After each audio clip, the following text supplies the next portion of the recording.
Hey, what's up, everybody? Let me turn this down. I think that's too loud. It's down. It's too loud. Hold on one second. All right, that's too loud for me. Let me know how the music sounds. What's going on?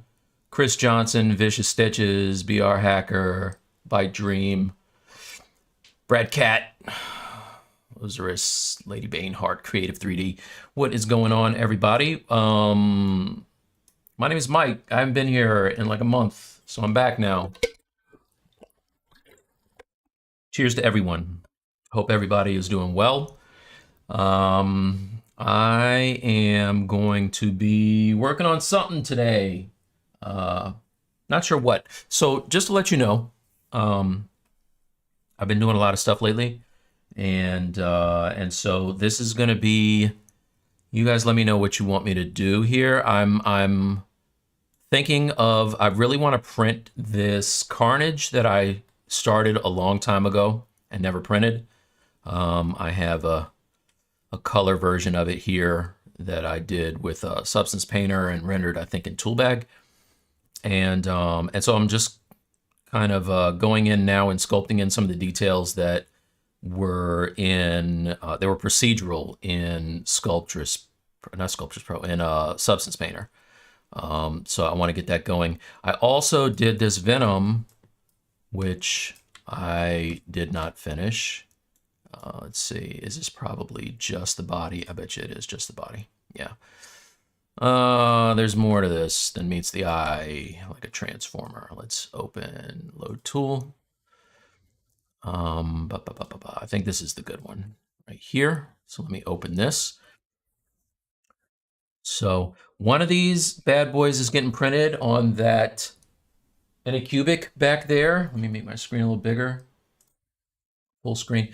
Yeah, I got the Anycubic. I've been doing my own prints, and they've been coming out pretty nice. My new, I got a little sideshow joint that's supposed to be coming out soon. What is this, not doing anything? That's not good.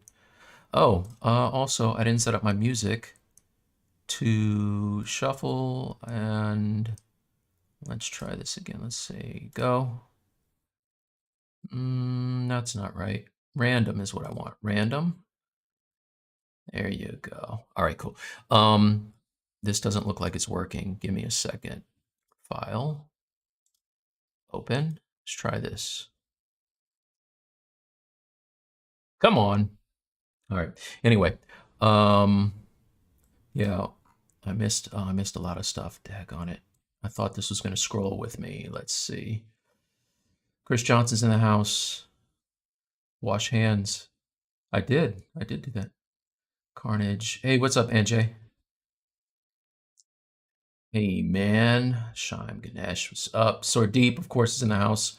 Oh, let me start off by saying this. Sammy, what's up? Let me start by saying I do this thing that I started with Danny Williams and Bradley, my buddy Bradley, called the Stylist League on Friday nights. We stream, and it is, let's get back to my, I don't want big head mode. So we stream, and we have different topics, things like that. We've got a lot of them done already. I think we had like 25 so far. We've had guests on like Ashley Adams and Mike Pavlovich, Eric Sosa. We've had a lot of burners on, like a lot of big guests.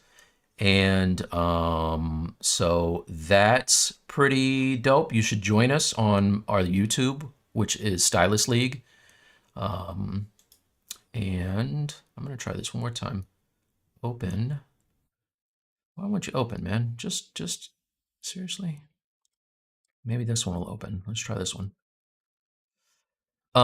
Yeah, so join us. We already had a contest. We just finished our first contest, and the winner of that, we had 3 winners. They all got copies of my anti-venom tutorial, which I'm selling. It's like a $60 value over 11 or 12 hours worth of stuff.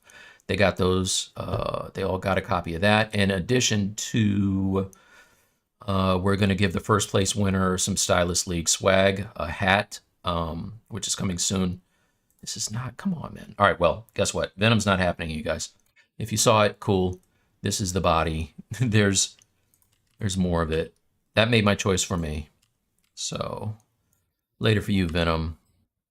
Big boy, you're out of here. I'll go back to Carnage and turn on everything. So, yeah, I'm going to print this, I think, and so I need to work on that.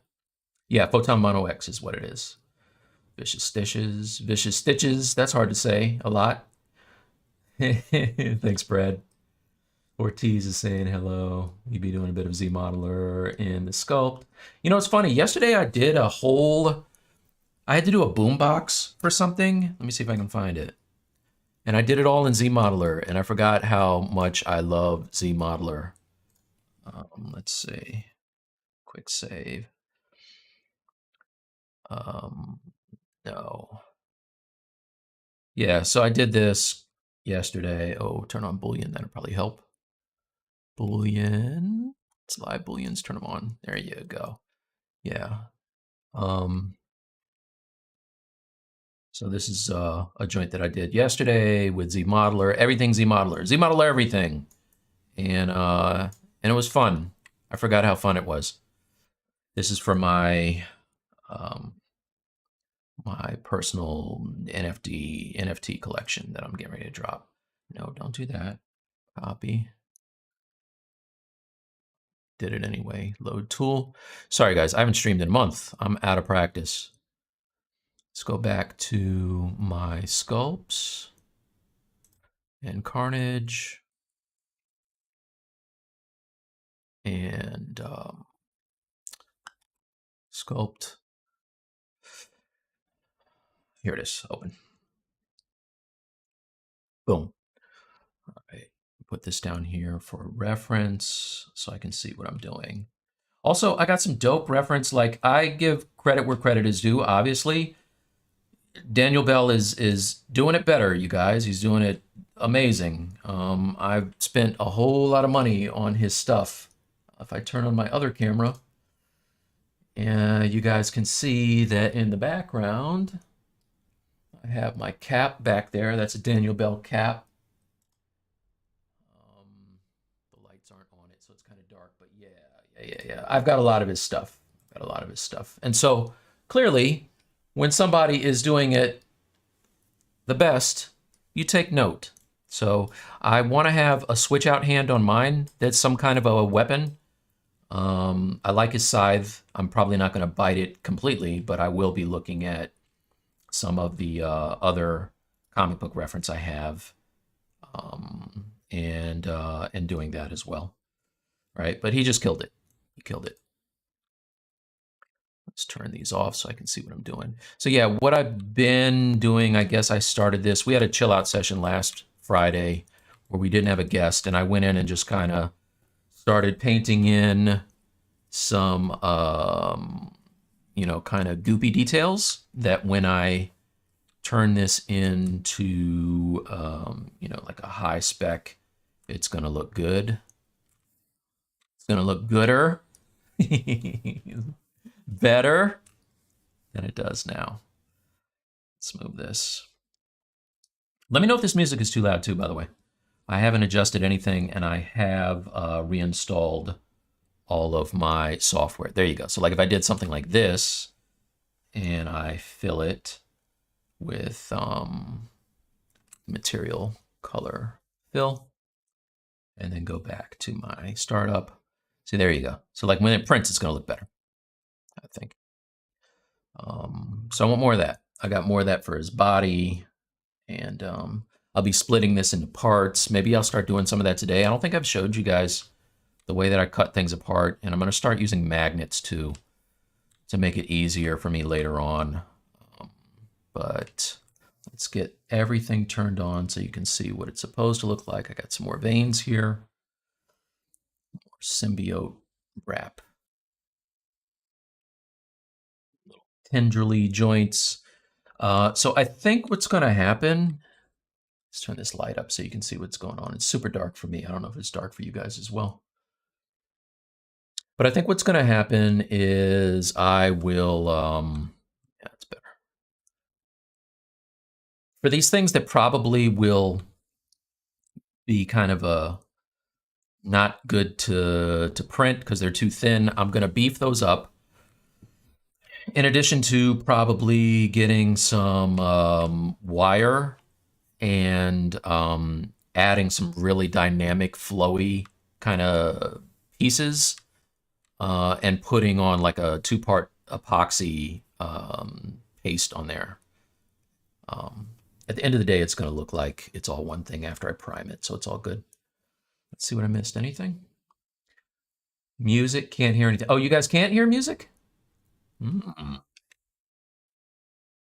It's not good. Let's see. Turn this up. Oh yeah, I see that. That's not good. Let's turn this off and turn this. All right, I think I had it muted. How about now? Can you hear the music now? Do you do a test print to determine what's too small? Yeah, I've already done some tests and I know what's good and what's really not gonna hold. It will hold, but it's probably gonna snap. Yes, but now it's loud. All right, cool. Let me turn this down. Sorry. Down. All right, how about that? Is that better? Better? Worse? Better? You can't see my face. Better? Worse? Better? Worse. Too loud still. All right, how about that? Is that too loud? Fairly low. All right. I'm gonna say that. Okay, AJ says it's fine. All right, I'm gonna leave it right around there. Also, I got some new, Chuck, you guys are killing me. All right, one of you speak for the whole tribe. Is it too loud or is it too quiet? And whatever it is, I'll fix it. I also got, that's good, good, excellent. Thank you, Sammy, for being so decisive. I got a new,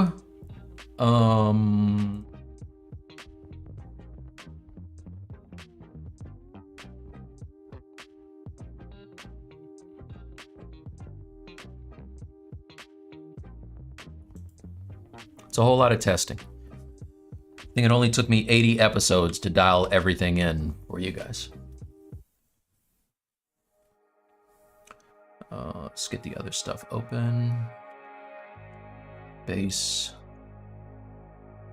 Let's turn everything off so I can see it. See, like this one would probably be a problem. So what I'll do is I will use some stiff wire and then either use like super sculpty or like a 2-part epoxy and put it on top of the wire so that I'm all good. I'll turn that on there. There you go. So this is kind of what this guy's gonna look like. I gotta cut them apart. Cut them apart and finish sculpting details. What's up, Dario? Perfect, perfect, perfect, good, okay.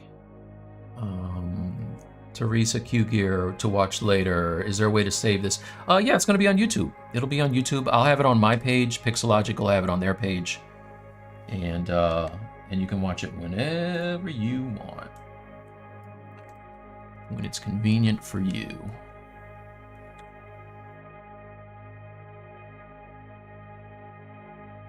So like I said, I did this quite a while ago, and I just never finished it. Much like a lot of what I do, it just kind of sat around and didn't end up going anywhere, which is, you know, you get busy with things and that's kind of what happens.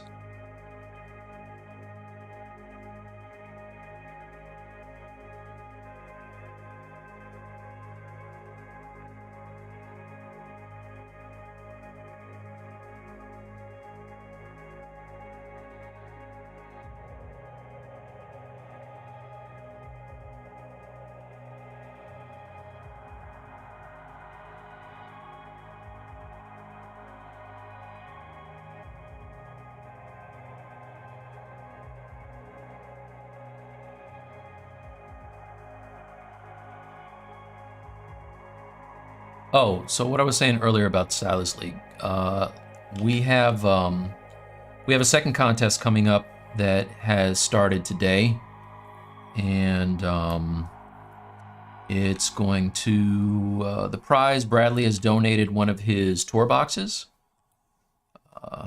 He likes gadgets, and so he will be giving that to the first place winner, which is kind of dope. Nice little prize. But let me know if you guys are already on our Discord. We have a Discord. Let me know if you have been checking out the show. We had, like I said, we had Ashley Adams on last, and that was fun. We're gonna have some new special secret guests coming on soon. Maybe I'll share one with you a little later. How about that? Stay tuned.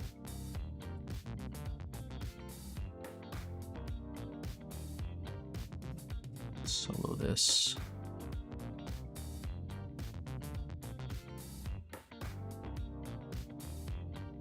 Yeah, I could stand to divide this a little bit.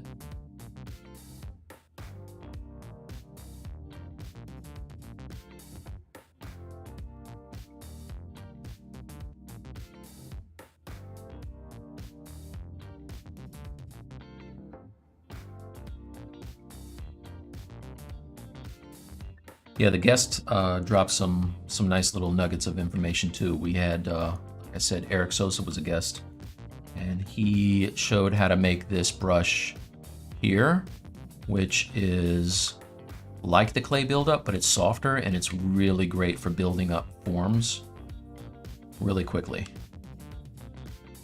Divide this one at a time, so I can get some really cool forms quickly. This brush.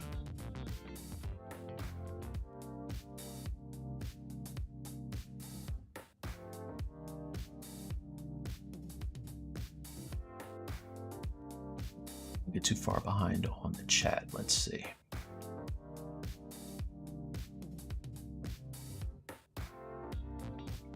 Do you work from a Mac Mini? So funny story about this Mac Mini. Another piece of gear that Bradley talked me into, that I used to have a Mac exclusively before I started building PCs, and I liked it, and then I kind of found out that I enjoy being able to customize and build my own PC a little better. Long story short, I got this Mac Mini because it's an M1, and it was the first gen M1, but at the time it was like mad powerful. I never used it, did not use it. So I finally hooked it up, and now I'm using it. I guess not as long of a story as I thought it was. Shorter story.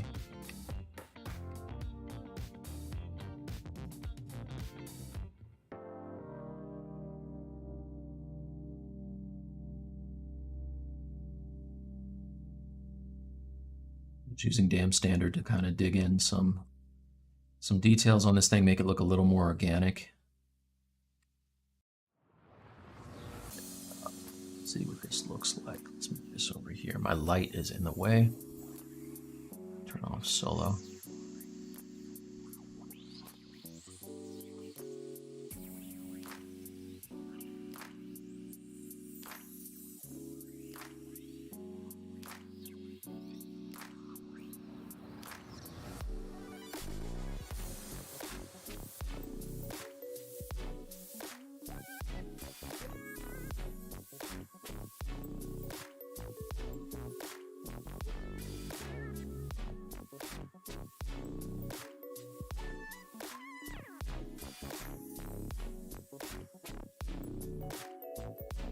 Base on this is kind of boring. I might do something else to it in a little while. I don't know. I don't know. Maybe.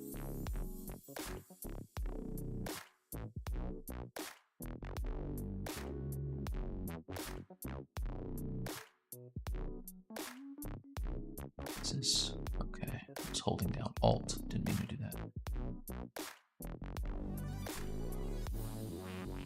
It's actually nice when it goes through the mesh. It gives a distortion to the other side that normally I wouldn't want, but on this, not too shabby.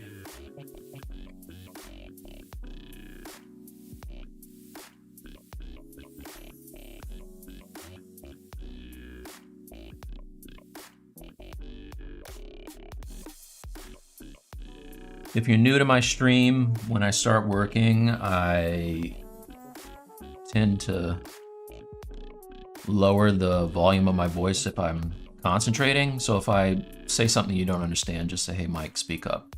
This should be better now, because I mean, the mic is right in front of my face. No matter where I turn. Hey, there. It's everywhere. Ugh, I need a new chair now, because my chair, my very expensive chair has kind of hit the limit with this post-COVID tonnage that I've put on. It's not good for the chair. Need a more rugged chair.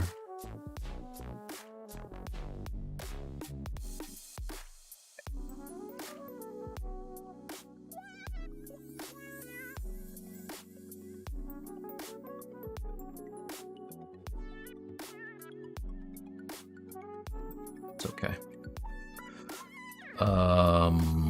Let's start doing some more. Let's see what else I missed.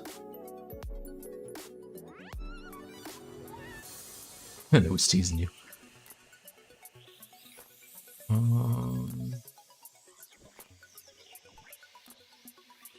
I've done wire and then dipped it in the resin and set it with a UV. Oh, you know what? That's a great idea. That's a great idea. I didn't think about that. Excellent idea. Leonard, why?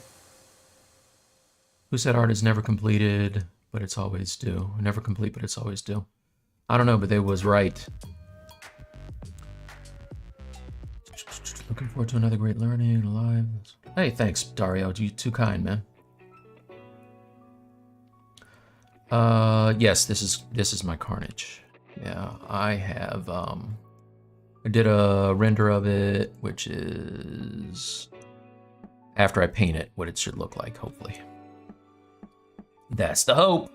I got some really nice little painting accessories. I follow this guy on, well, a couple guys I really like on YouTube. One is Uncle Jesse. If you're in here, what's up, Uncle Jesse? Every once in a while, he'll stop in and say, hey. But for printing, that guy, man, he drops a lot of knowledge on folks.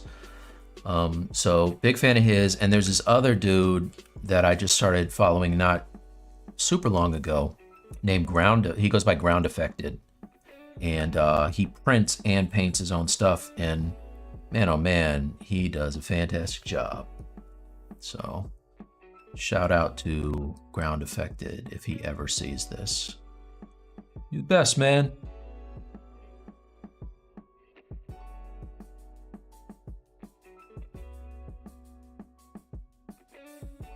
This one I don't love what's happening up here.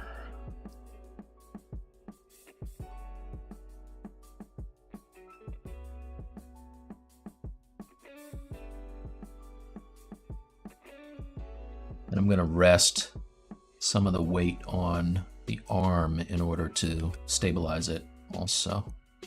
Just have to make sure that it touches in certain places.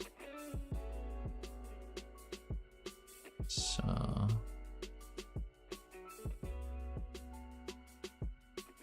what I can do is, if I engineer it properly, I can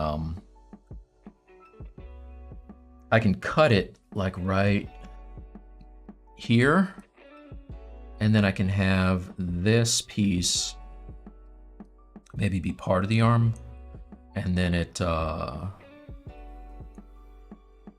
don't know. I'll think about it. I don't know what I'm gonna do with this. Actually, maybe I'm not doing that. It doesn't make sense. Freaking, I'm talking to myself again. Thinking out loud.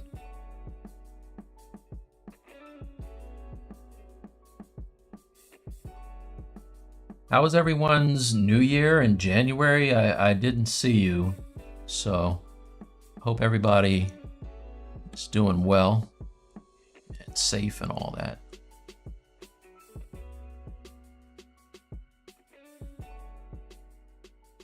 said I've been very busy. I got a big NFT drop that's about to happen in March, which I'm super excited about. This is a shameless plug section. If you're averse to shameless plugs, you might want to mute me for a second here. But yeah, now my Smithsonian hip hop book, not mine, but the thing I did a cover for and worked on, came out. That's dope. And I finally ordered my Clio award. Hey, me, everybody. Finally ordered the Clio that I won and never paid for. This is what they don't tell you. You have to buy your Clio if you are not, they only give so many to the agency. And for someone like me, who's a freelancer, I did the artwork for the painting of, it's a movie poster for this movie called Hidden Figures, about the African-American women who kind of helped the space program back in the 60s. And it got a Clio. So I was like, dope. Can I have it? And they were like, yeah, you can buy it and we'll send it to you. So I finally paid for it, bought it. What's going on? This is not what I wanted. I want this one. That's the one I want. There it is, right there. That's the stuff, y'all. Mm-hmm.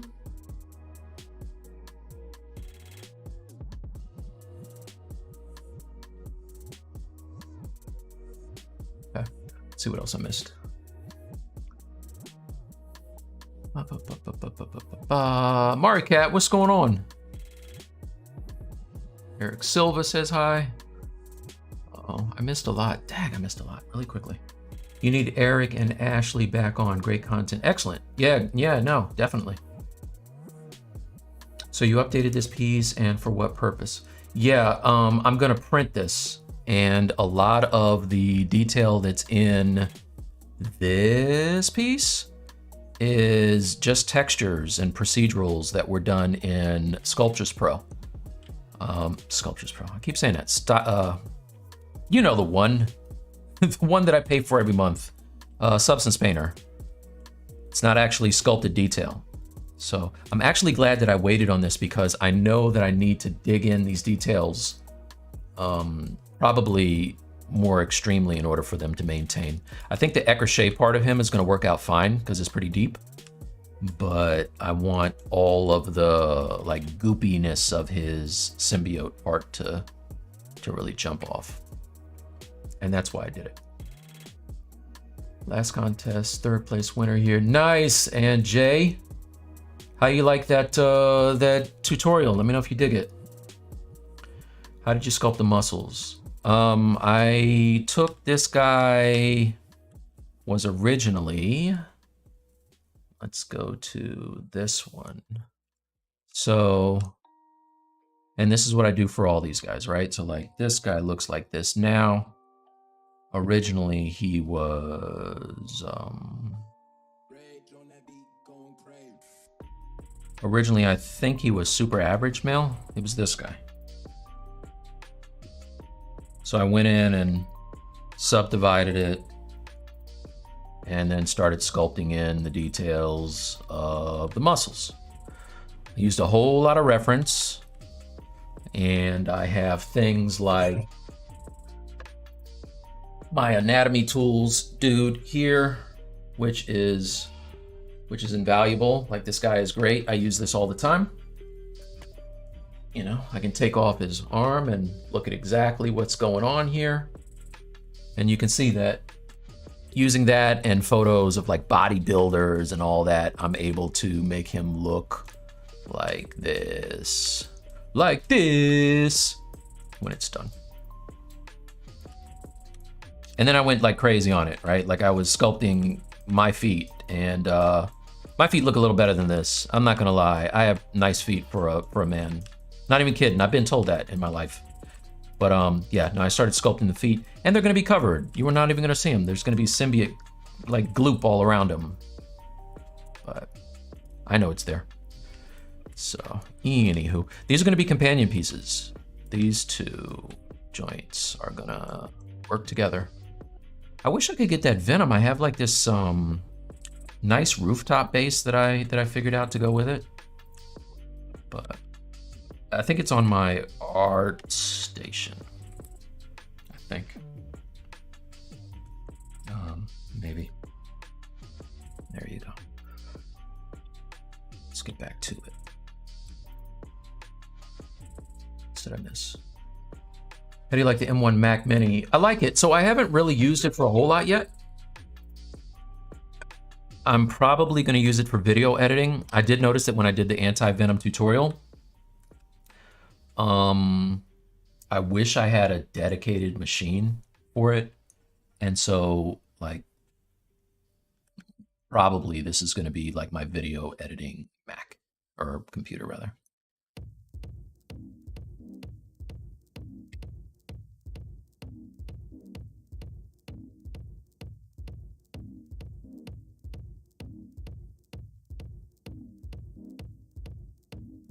Just to look a little more organic. Right now, it looks a little, oh, I don't want to do that. Don't do that. I need to turn on backface mask. Backface mask, turn that on. There you go. Now I can sculpt these details and not have to worry about tearing up the mesh. What the heck, man? Oh, it's not on for this one. Now, take two. Now I can do that.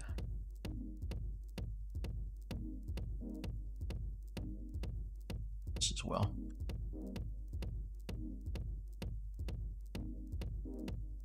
So I think, not even I think, I know.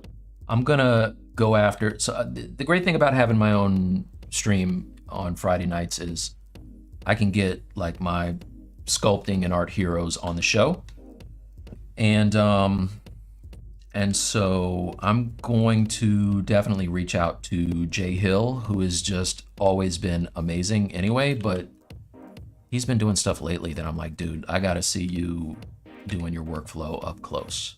Also, I've talked to him before on, you know, social media, and he just seems like a really cool guy. So 100% going after Jay Hill, you guys.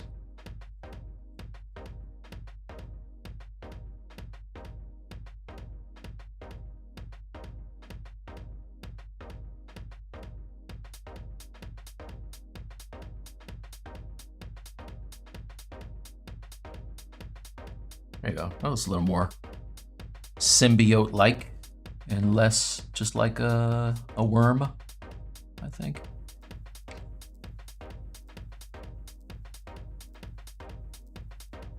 I love having this microphone out of my way. Like that was a problem before. Just it's in the way all the time. I want this to be solo.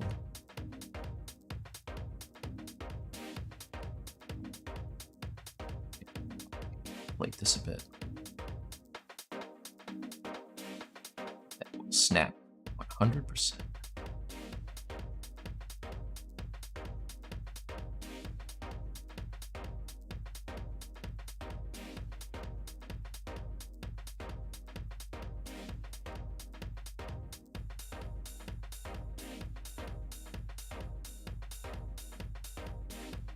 I do want to do a switch out arm with you guys today. Let's do that. Let's turn off solo. Right now he's got like the two claws. So maybe let's do something. I don't like this one. This one reminds me of like a Little Shop of Horrors. I don't like this piece. Let's get rid of this one. This one sucks. I think they're all grouped, yeah. Delete hidden. Delete hidden. Okay, turn off solo. And that's better. Also, I want to get my little explosions and put them in a couple more places. Solo these out.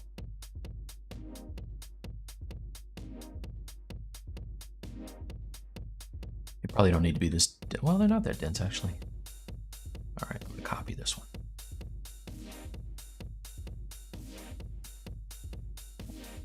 This is the one I want.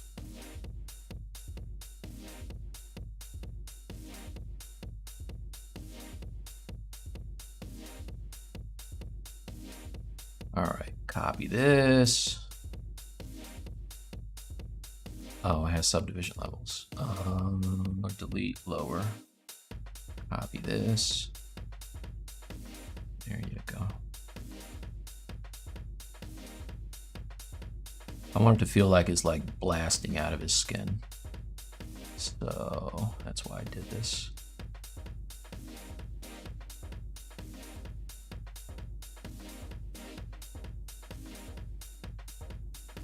I meant to have this done in time for the movie. Of course I didn't, not even by a long shot. But you know what, everybody and their mom, this is the problem with doing things that are based off of popular culture, is that, you know, if I had $1 for every baby Yoda or baby Groot, I would be a very wealthy dude right now. Everybody and their mom was doing baby Yoda and baby Groot. So sometimes it's not bad to miss the hype wagon. It's not bad.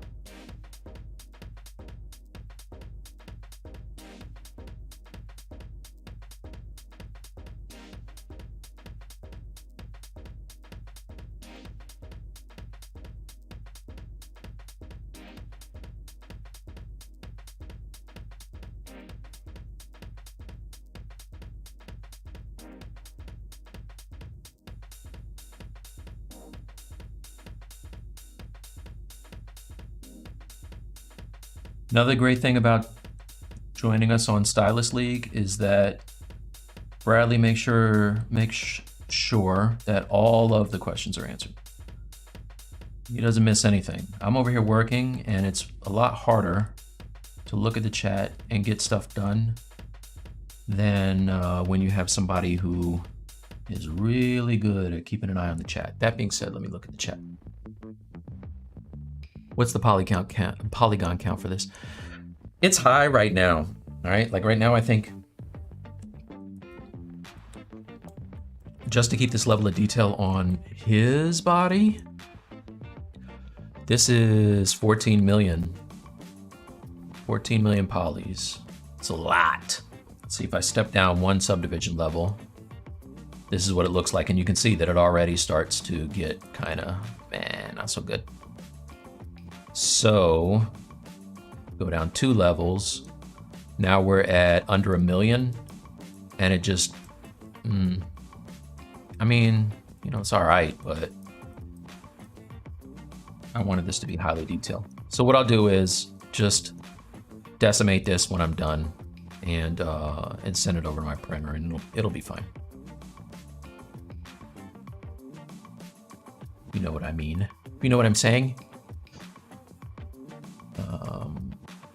We are Carnage and Venom created the same way. They're basically the same, right?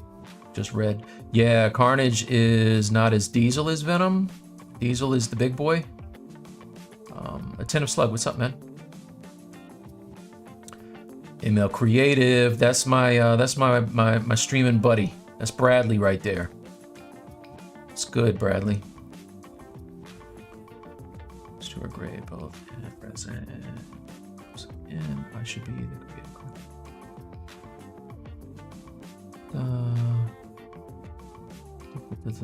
What is the hashtag 2021XD?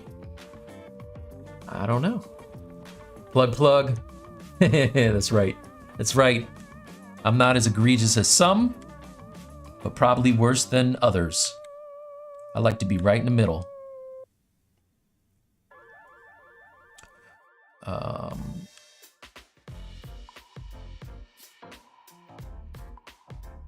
So in order for this to really kind of look good when I print it, I'm going to really make sure that there is,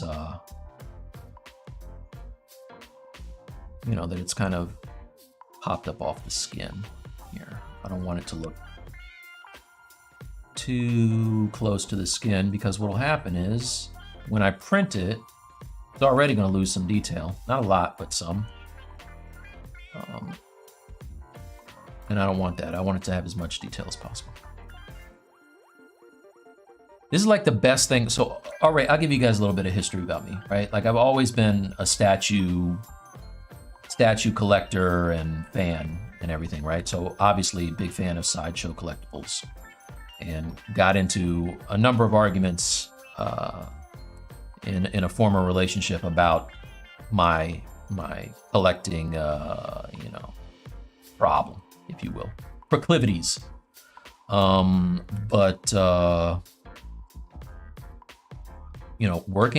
Working with sideshow, I get to see exactly what works and what doesn't work in order to make a statue really look good.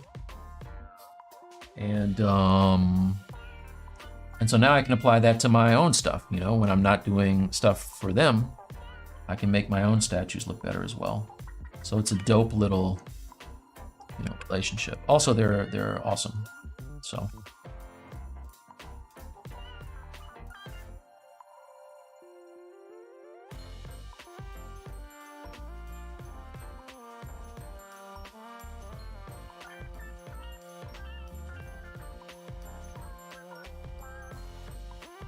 So the chunkier this is, the better it's going to look when it prints out. It's also going to be easier to paint, like way easier to paint. That's one thing I ran into issues with my Iron Fist was if I don't dig in the details or at least the transitions, it was pretty difficult for me to paint those details on something that's 1/6 scale.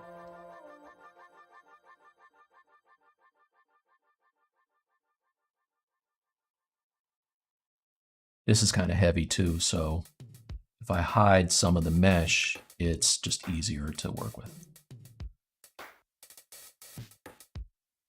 As I'm looking at it, I probably would need to give this one more subdivision too to get some of these details that I want.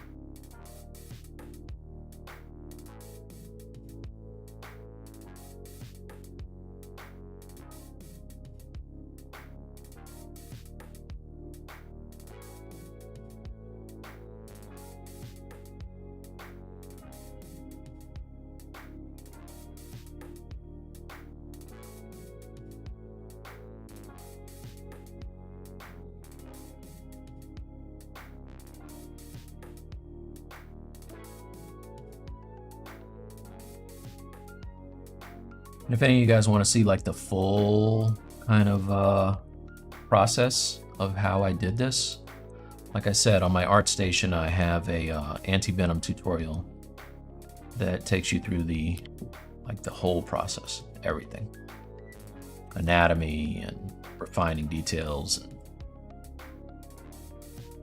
and high frequency details and blah blah blah blah blah, all that.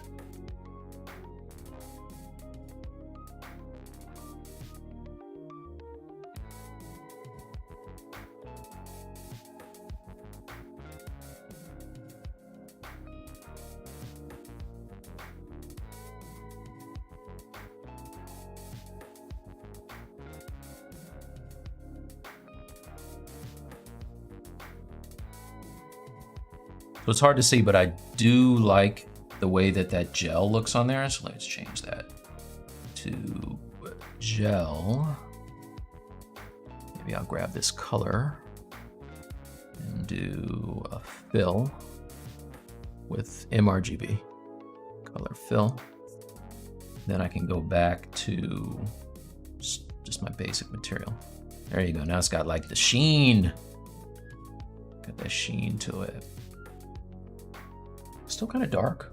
Need to get some light on here. I don't know if it's because it's bright outside or what. Maybe a secondary light source help.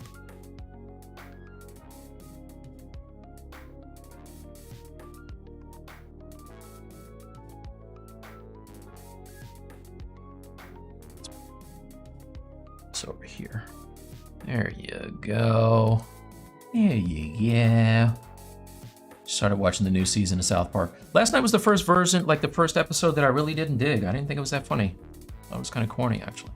I don't know if you guys saw that, but let me know. Let's put this gel on this. goop down here too. GB, color fill. And I think that's 2 pieces. I believe so. Solo. Where did I put those together? Maybe I did. Yeah, I think I did. On here too. Color fill. Oops. Solo. Okay.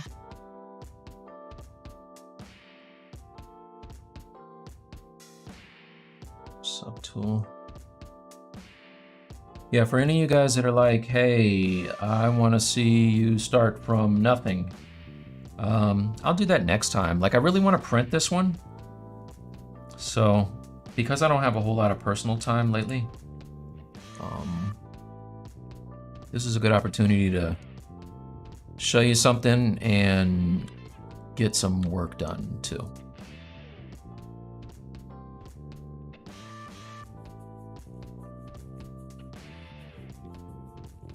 Wow, Carnage looks dope black. Like that.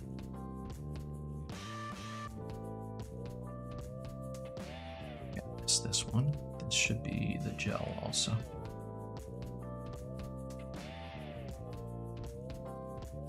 Color fill. There you go. All right, let me save before I lose this. Save. Yes, and then let me look at your, let's see the chat.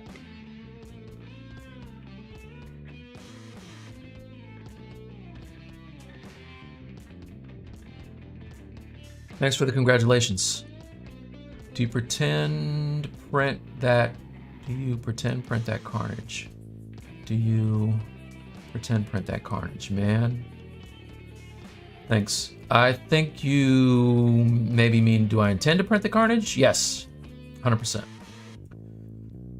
We're gonna get the Happy Trails brush. You know me, Attentive Slug. Hit me up on Stylist League. I'll lace you up. Brad Grotman, what's up, man?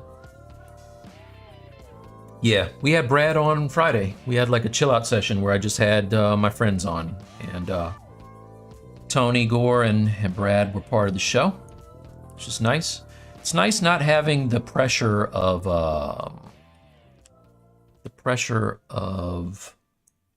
having a project sometimes. Like, it's cool doing that, don't get me wrong, but at the same time, I like just being able to talk and sculpt, you know?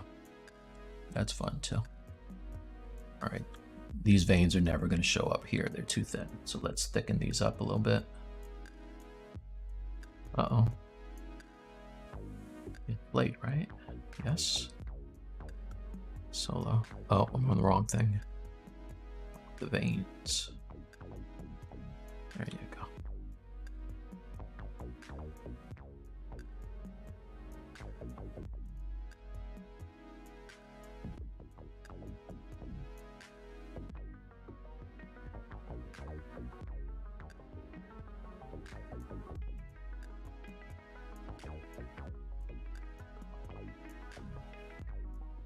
So I'm thinking I'll do this 1/4 scale, since there's so many little teeny tiny details and stuff. And then that'll be easier to paint, I think.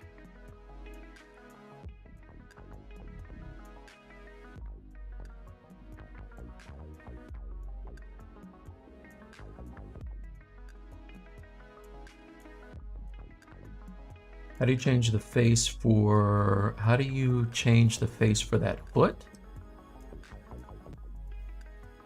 What you mean? Not?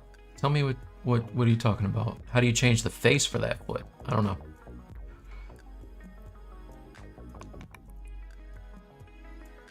Mike, how do you create your own design for the pieces? What's your creative process? So I don't do a whole lot of my own stuff, Gabriel. I do have some pieces that I started that are mine, but I don't know if you know this, but I'm a Marvel fan. So I do a lot of superhero stuff, like a lot of superhero stuff. Some hip hop stuff. I started a MF Doom. That's a kind of a mashup between MF Doom and Doctor Doom, which I need to finish too, like for real. Yeah, I don't really do a whole lot of my own design for statues. Luckily, I have friends on Instagram that are amazing concept artists, and I just reach out to them and like, hey, you want to do a collabo? They're like, yeah. So the Thanos that I had that got featured on what is it? Somewhere. It's on my ArtStation. That was a collabo with a friend of mine. He did the pencils and I took his piece and sculpted it. So.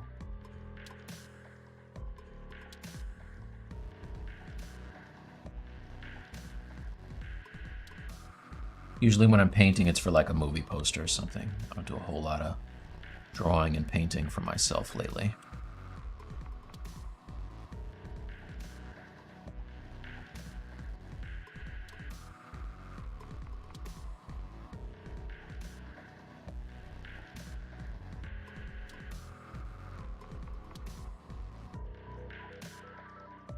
All right, that second light is making my life difficult. Turn that off.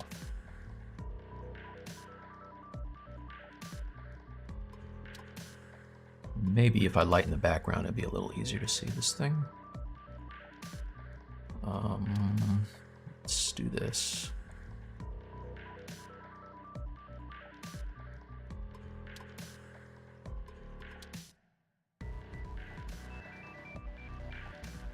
That's a little better. Not so harsh.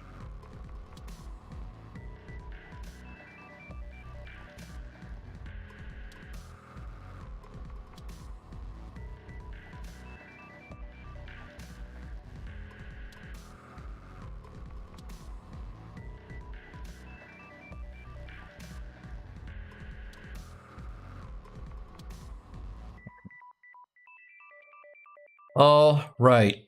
There you go. That's better. It's a lot easier to see it now. Sorry about that, you guys. You're probably like, yo, my eyes are hurting. So let me save this before I lose it.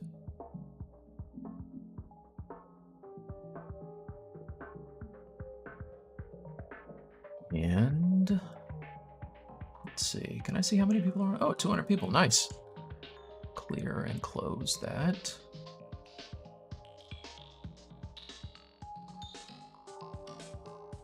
All right, messages.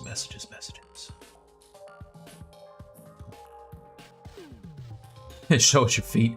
Not on your life. I mean, I could, but it'd turn into a whole other stream if I did that. What's up? Sword Deep. Yeah, Mike, the tutorials are useful. Nice. And this is ZBrush. Yeah, absolutely. Yeah, this is ZBrush. How did you change the axis face? I'd like to put that. Oh, my boot here. Oh. You talking about the cam view? All right, so I'll show you how to do that real quick. Let's do it with this guy actually. If I take this and I think I have to make the background black again. It's been a minute since I did this, so bear with me. Let's make this maybe black. Is that how you do it? I think, I don't know. Let me cut off all the color so you can see it. Now, if I go to preferences and go to cam view, what I can do is make cam view. So if I click on this, it'll do all the angles. It'll rotate it around in space, get every angle, and then it'll save it. So let's do that now. Make. Boom, boom, boom. It goes super fast. And then it's done, right? So now look up in my corner here. And if you look, there's the Carnage. right? So we can make this a little bit bigger so you can see it, right? There you go. Pretty easy. Pretty easy. Let's see if I change my background, if it saved. No. All right, so there's a way to have a transparent background. Can't remember what I did before. Maybe it's supposed to be white? I don't remember. But there's a way to have it so it's transparent background. So like if I go back to my preferences and I go next, it cycles through what's in here, and I save my boot in here.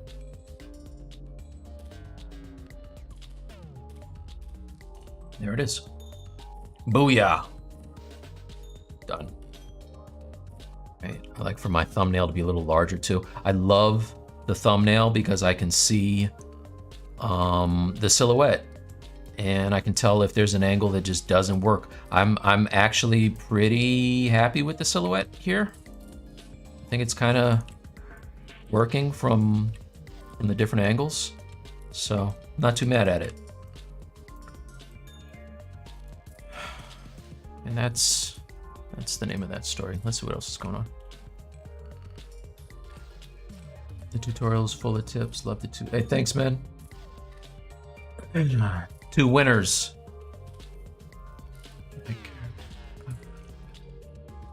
Just choose paid unstable jealousy.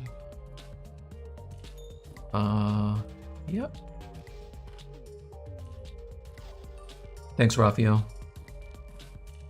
Working McDonald's is safer and better paid, not to mention healthier. Then what? What were we talking about? This is probably too old. I don't know what you're talking about.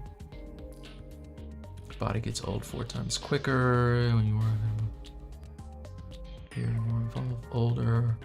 Wow, what are we talking about? How many carbon molecules in my sculpt do I need? All of them. How many polys when decimated? Let's take a look. That's a good question. Let's see. I don't plan to change this body, so let's do this. I'm going to clone it. All right, this is just the body. Right now it's 14.156 million. I'm going to go to, this is probably going to take a minute. Let me save first, just to be safe. Save as.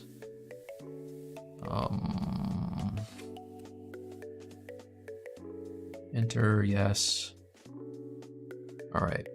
So now if we come back over here and I go plug in Decimation Master, preprocess. So it'll think about it now. While it's thinking about it, I can read the chat.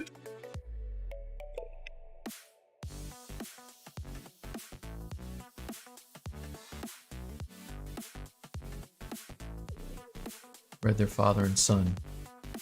See, this is why I got to answer these faster, because I don't know what we're talking about. Hi, Mike. Wondering, is it bad if you use blueprints for sculpting? No, there's nothing wrong with that.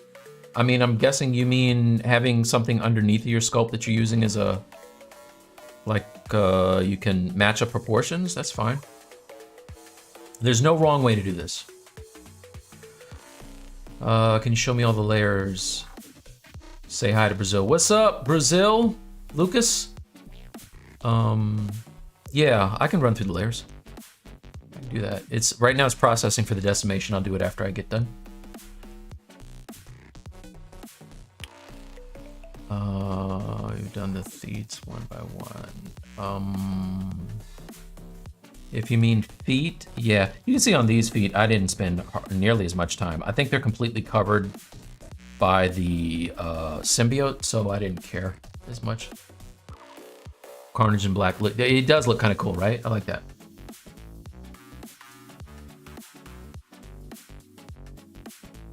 Mike's version, yes. Yes, there are many Venom, or there are many Carnages. This one is mine. Where can I get a link to your interface material? Just reach out to me. Here, let me put this in the thing. So go to Stylist League.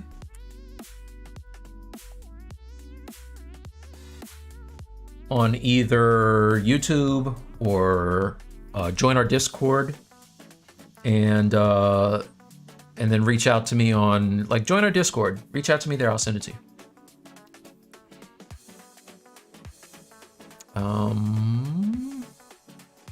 Thanks, Bite Dream. Have you ever done animations? Yeah, so I work with my buddy Brad Grotman. He's dope. He's an animator. He does rigging. He throws, you know, bones inside of my characters and then animates them in Maya. And it's a nice kind of relationship. He can help me find. This is the guy I always talk about. If you're ever wondering, anybody in here who's wondering, I always talk about a dude who helps me with my poses. I'm always talking about. And if you watched last week's Stylist League, the Super Friends Chill Out session, Brad is the guy. So, I'm gonna face to the name. It should be a black background. ZBrush sees that it's clear. Yeah, that's what I did. I don't know why it didn't work. I did have black. I'll try it again. Brought your course on Gumroad. Great to see you walking through the entire thing, folks. Value packed in there. Thanks for your make. Hey, thank you. Thank you very much. Sword Deep is rocking out. Link for the, yeah, my ArtStation. Is it on top? Okay, it's not on top, but my ArtStation is Mike T Artworks. And if you go there, you'll see my Anti-Venom, and in the description, there's a link to the store. You can get it there.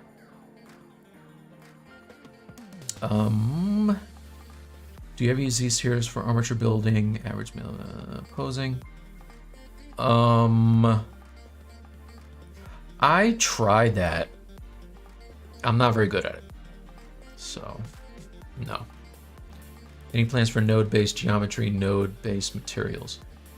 No. So, one thing that that you guys all need to know about me is that I am not a node guy. Like 100%. I say I'm not a 3D guy. Like I'm learning it, right? Like proper box modeling apps and stuff. But when I say I'm not a node guy, I don't know what the hell is going on. Like plugging things in, what? It's crazy. So I know you can do amazing stuff with nodes, but it's above my pay grade. All right, so I'm gonna take this now and go into, it's done processing. Right now, like I said, it's 14 million polygons. So I'm gonna decimate this. Now what I could do is I could select one of these presets, 250K, 150, 75, 35, 20, right? Or I can set it for like 20% of the size. I'm gonna try 250K and see what happens. Damn, it did it. Whoa! All right, so this now, let's do this. I just undid it. This is 14 million polygons. This is 250,000 polygons. It's magic, son. Look at that. I can't even tell. I can't even tell the difference. Now, the only way you can tell the difference is if I were to go to the other one. Right, let's solo it out. And I go to my polygons. I can see this is what the mesh looks like, right? And if I step down to the lowest subdivision level, this is what it looks like. I kept a nice low one here, which is good for if I want to go in and change the pose or do anything. It's pretty good, right? But if I step all the way up to the top and look at it, this is what it looks like. Now, if I go back to the one I just decimated, now it's triangles, right? It's no longer quads, it's triangles. But, dude, it kept all of the detail. And it used to be, this was like the end of the pipeline, but now what I can do, but wait, there's more. Now what I can do is, if I want to keep sculpting on this, like if I tried to do it now, right? I just take my I'll take my standard brush. I try to sculpt. It's kind of a mess, right? Look at that. I've inherited a mess, you guys. Let's undo that. But if I turn on, where is it? If I turn on Sculptris Pro now, look at that. Oh, snap, player. Now I can keep sculpting on a decimated mesh. So if you zoom in close enough, you can see the triangles, right? But if I'm printing this, this is not bad. And I bet you I could even get more detail, right? Like, so let's undo this. Let's go back to before I decimated. All right, this is the 14 million polys, and it's still pre-processed, which is good. So if I go under Z plugin and I say 20% of the current size, and now I hit decimate current, it'll think about it, and it'll do it. Okay, so I went from 18 million to now 2.8 million polygons, and it still looks pretty good. Okay, like it's actually more detailed than there was before. So this is 14 million. This is almost 3 million. You know what I mean? So Decimation Master's a beast. And if you're printing something, this is definitely the way to go when you're done with the sculpt. Decimate it and keep it moving. And you know, let's say you forget something, like say I do this, I'm like, ah, man, you know, I wish I had more detail on the abdomen. I could just grab my damn standard. I could make sure Sculptris Pro is turned on, and now I can go in and let's turn on my lazy radius on my lazy mouse. All right, now I can go in and get it super crisp and clean. Right, so when this prints, we're looking at it this big.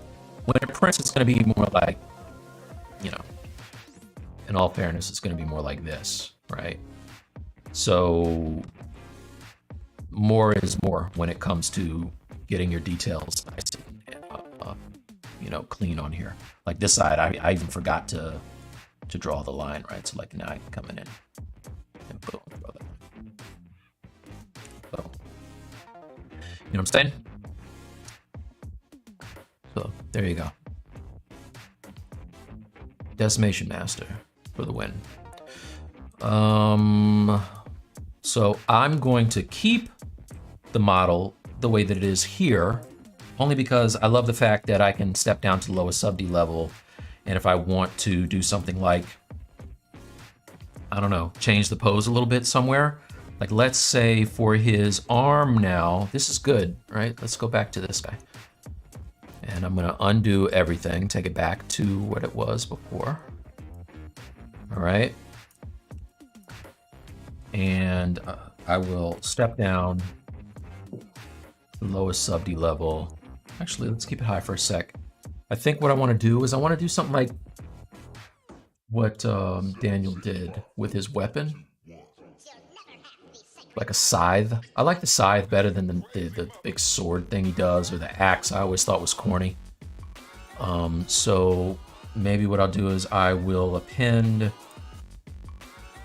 you know, a cylinder. I'll grab this cylinder and make it a Q cube. When I'm Z modeling, everything starts as a Q cube. And spoiler alert, whenever I'm sculpting anything, it starts as a Z modeled mesh, if I'm not using a base mesh. All right, so that being said, let's turn off solo. Grab this piece, bring it up here.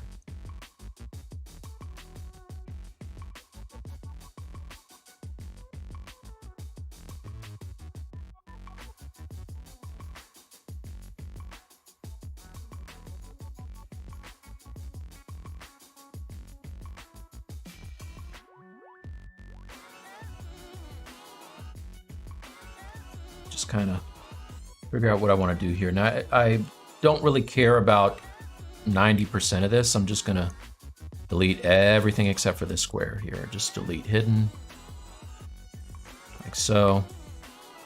Now I can, this is how I made that boombox I showed you guys earlier. like quickly. So now I have this. Maybe what I'll do is I'll add some more edge loops so I can start to just concept what this thing is going to look like. Right.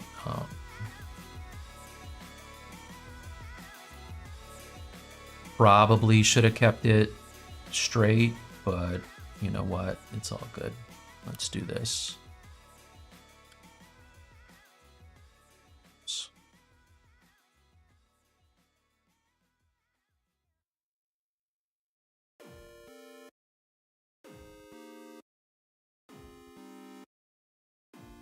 And if you look on my ArtStation, the Thanos that I did, all of his armor was done with ZModeler. And it just was like, for me, it was easy because, like I said, I'm not a big Maya, Blender, Cinema 4D guy. None of that. I want to log in. I want to log in, but I don't want you guys to see me log in. Hold on a sec. Not that I don't trust you. Don't take it the wrong way. Sign in.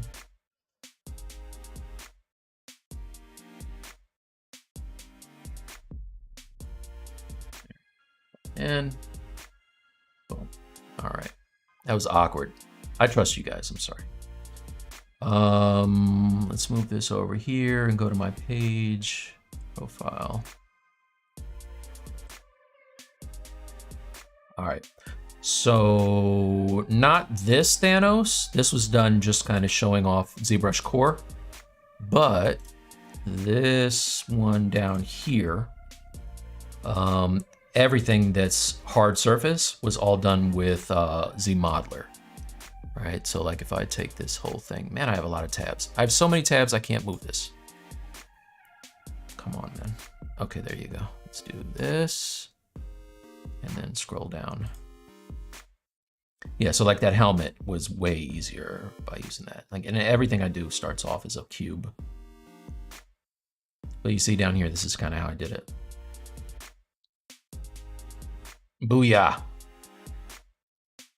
as Cyborg would say. I like this light box, but you know what? It's always in the way. Get out of there. Not light box, softbox.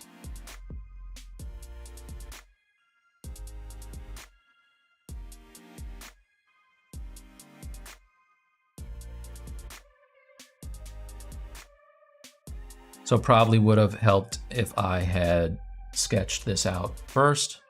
But like I said, I'm kind of, at this particular moment, looking at what Daniel Bell did and kind of, for lack of a better term, aping his thing, just to show you how I would do it.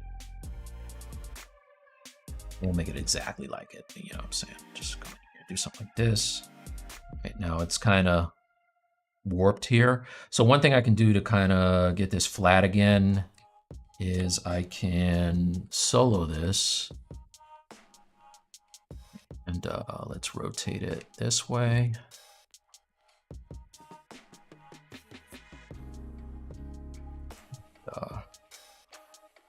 Rotate it a little. This is the way I used to do this back in the day. Switch back to the old style. What is it? The old style transpose master. Okay.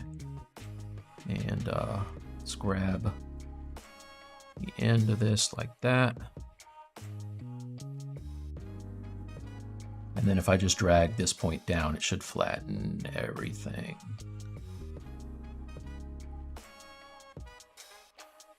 Oh, would help if I had it going the right way. Man, it's been a long time since I used this.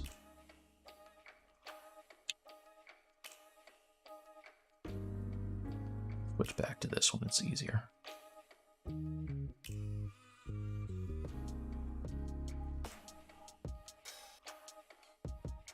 Okay, then go to here. Now if I pull down, it should flatten it. All right, pretty flat. All right, so now what I can do is I can take this thing here, rotate it back the direction that I want.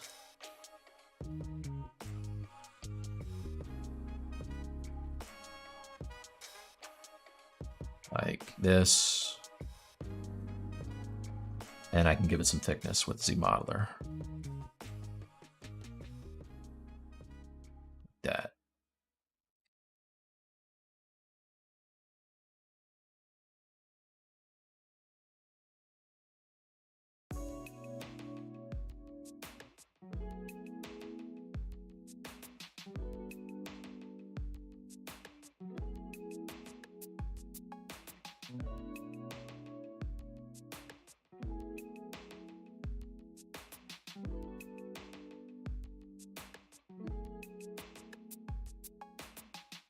All right, so now let's just turn on dynamic.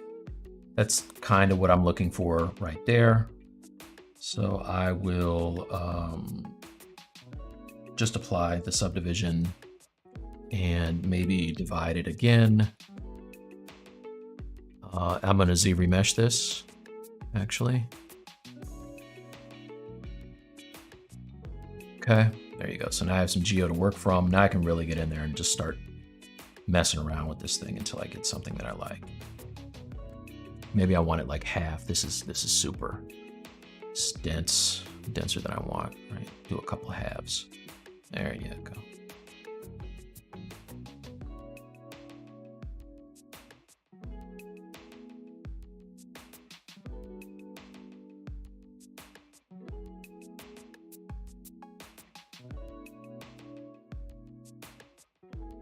All right, so now with my dude, what I would do is probably, I'm gonna duplicate him.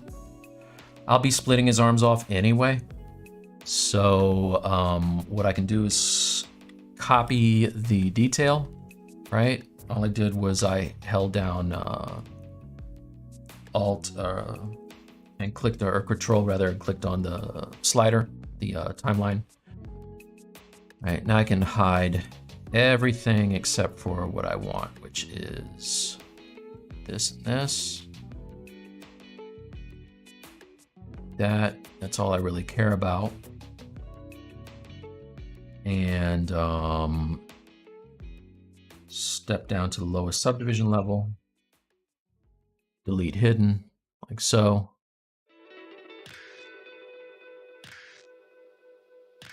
Do it. Just thinking about it. Okay, there you go. All right, so now if I step back up in sub-Ds, what just happened? I lost my groups. I didn't want to do that. Oh, I turned off fill. Okay. So now if I divide this a couple times. Oh no, stop. It didn't delete the hidden. All right, delete higher.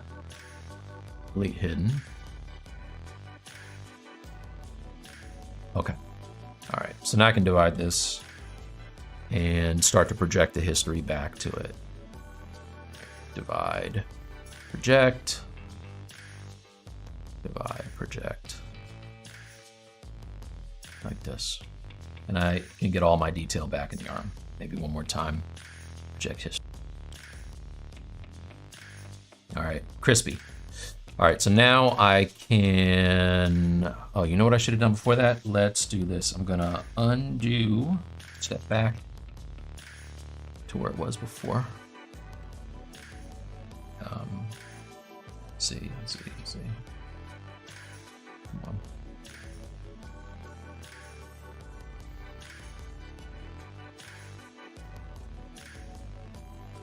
Okay.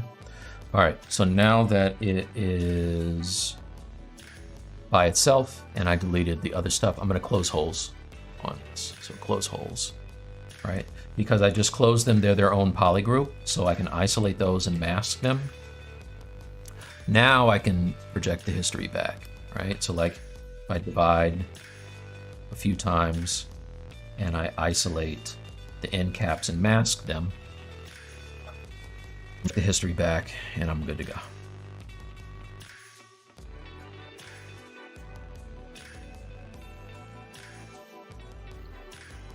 Whoa, Not like that. All right. See, now what just happened was because those end caps weren't there originally when I saved the, when I stored the detail, it didn't know what to do. And if you don't have them masked properly, it's gonna just explode the polys out into space. So I think that this is good enough here. Right. What I could even do is I could mask that and soften the mask so I don't have to worry about it. Maybe even step down a little bit. There you go. You can step up. Now I should be able to project it without it getting... No, mostly. Let's do this. The problem is the end here.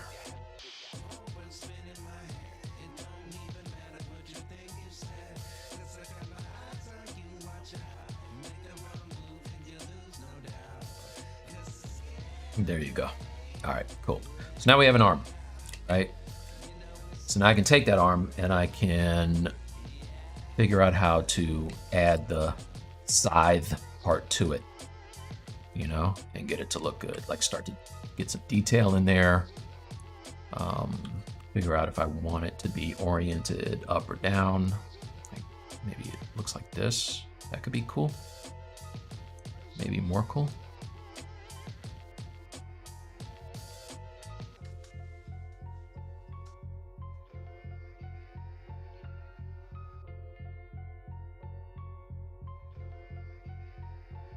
That.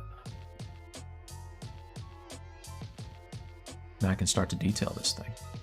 Start to make it look a little better.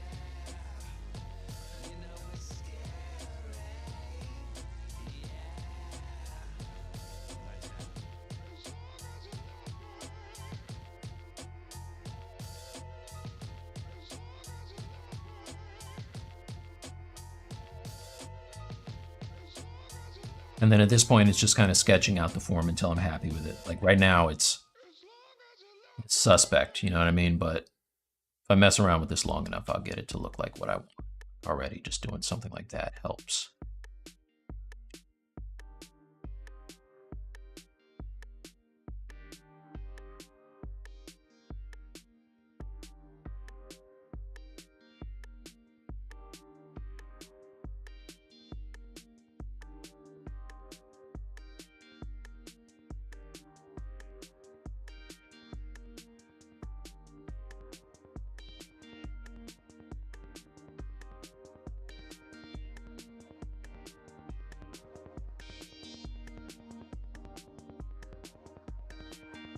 So ideally what's going to happen is when I'm done with this, I will Boolean this arm together with this piece, and then I will key it so that it'll be a swap out for the other arm. So I'll have two options now. I can do it one of two ways.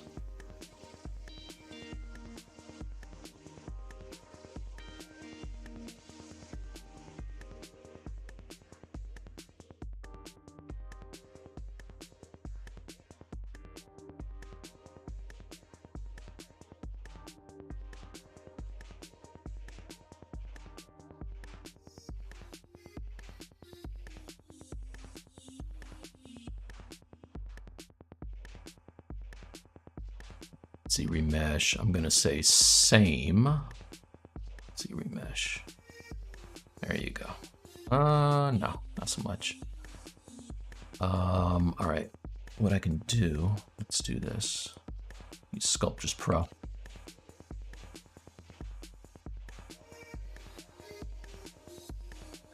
Delete lower.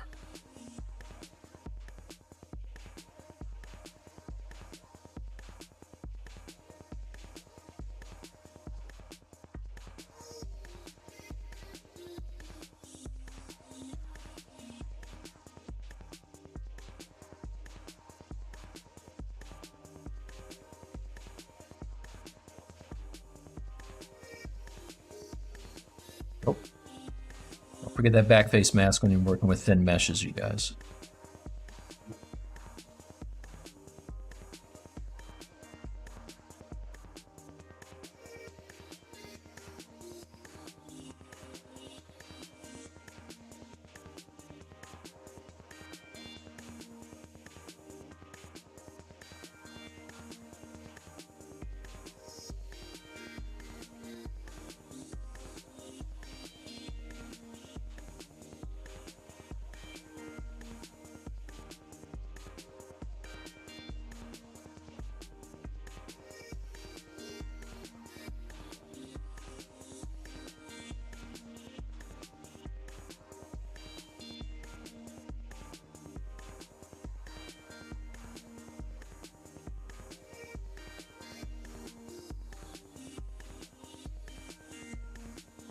Sorry, I haven't looked at the chat in a while. Let me check that out real quick. Probably missing some good questions here.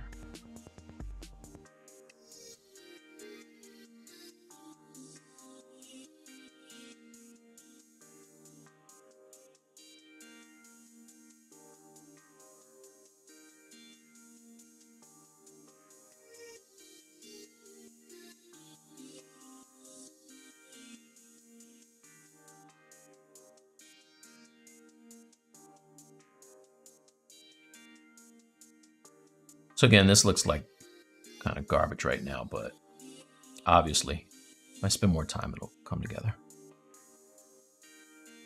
Probably want to have a little bit of a curl to it.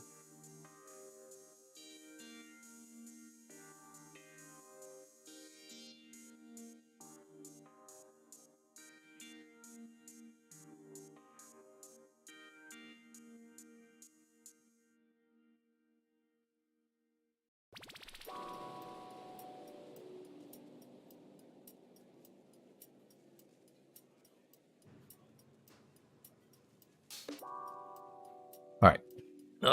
So now if I come back over to this dude and I turn off his arm, let's just hide it. Solo. Hide this, and hide this. Step him back up.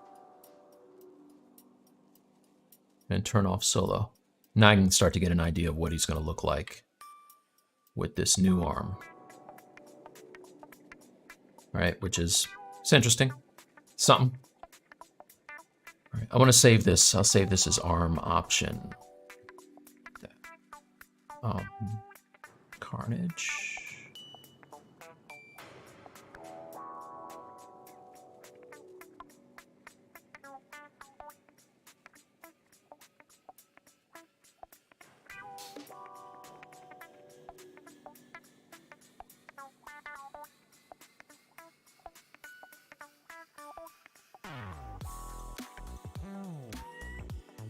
All right, see what I missed.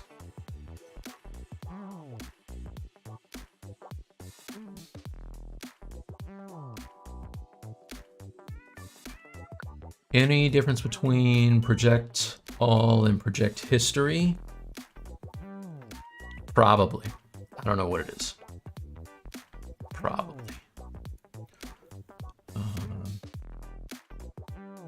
Is there really any point in learning hard surface modeling when C4D when ZBrush exists?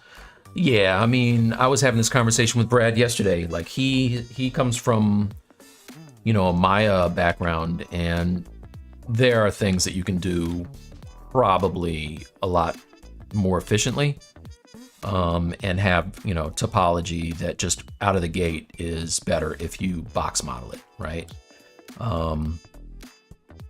I have another friend named Jerry who does this thing called, what's this thing called? For Blender, crap, can't remember what it's called. Help me out, somebody that knows what it's called.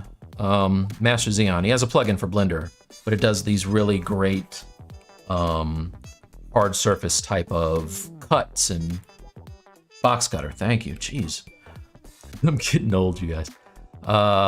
Yeah, so like it does this dope stuff with Blender, and obviously you know, you can get quick details that would take me longer in here, you know. So that's it. I think for people like me who are not necessarily, you know, prone to 3D, you know, and are more just sculptors, something like ZBrush is a lifesaver because, you know, I don't have to switch apps, and also I don't have to learn other apps. Like, I mean, obviously, I want to pick those things up, you know, just to know them. But if I'm in a hurry and I got a project that's due, which is always the case, you know, being able to just model it up in ZBrush real quick, that's fresh for me. I like that.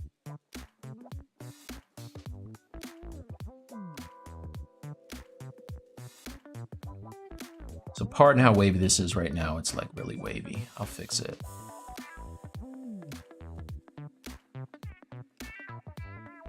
It's actually, you know what? I keep forgetting it's organic, so it's actually not that bad that it is wavy. I want to have it a little irregular just to sell the fact that this is not metal, but actually his like symbiote stuff. I don't want it too thin though. Inflate. Stick on big time.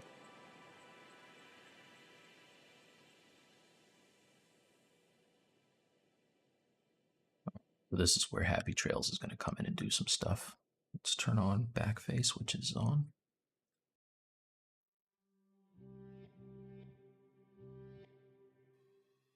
I look at this and I think of that game Soul Edge or Soul Calibur. Like, there's always, they have those swords that look like, you know,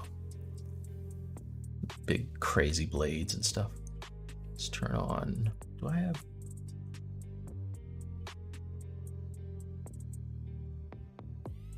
It's just not working. Oh, because I have backface match on. Turn that off.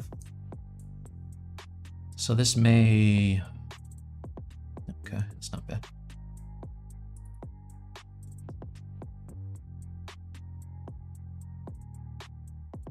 I'm enjoying the session.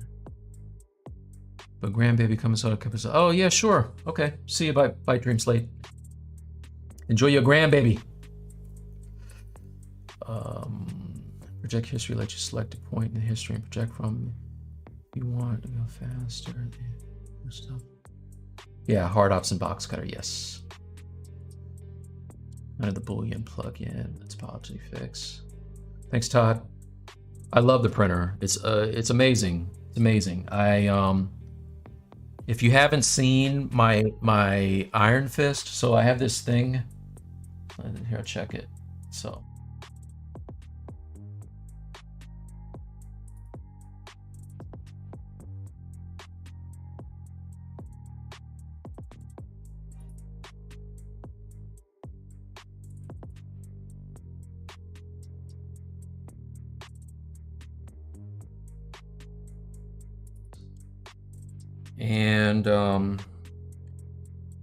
And I've been painting it, so it's coming together. It's looking pretty good, you know, keeping some nice detail. I don't know why my camera is so dark. This is crazy. But anyway, yeah, it's getting there. About my other camera.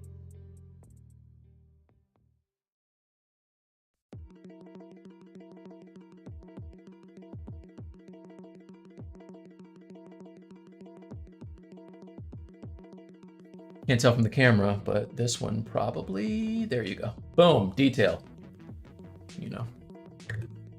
So anyway, I like it a lot.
So at this point, like I said, it's all just kind of sketching in details until I can figure out what I want to do exactly.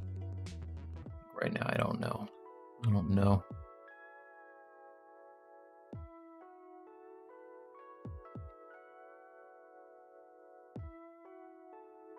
I do like the option to switch outs, and it kind of doesn't make sense to have a Carnage that doesn't have some kind of big weapon on him, because that's kind of his shtick, you know what I'm saying?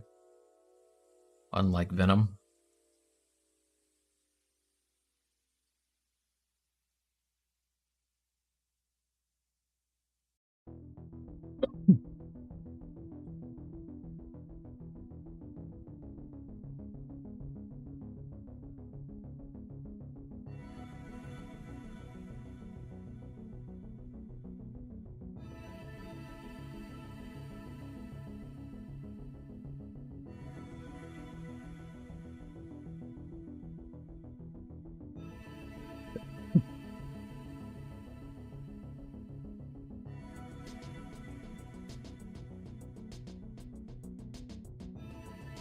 See what I missed.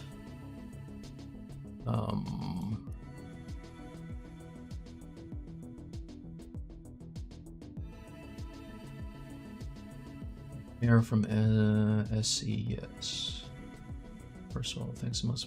Of course, Ro. This dude is super similar to the main character on Prototype, the game. Yeah, that's a great call out. That's an excellent call out. Prototype was such a great game, man. I want more of that. I want like a next-gen version of Prototype. That and the second one were two of my favorite games.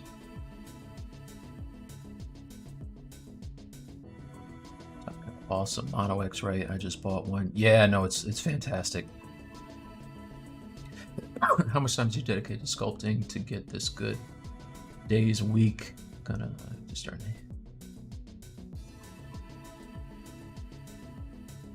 Sorry.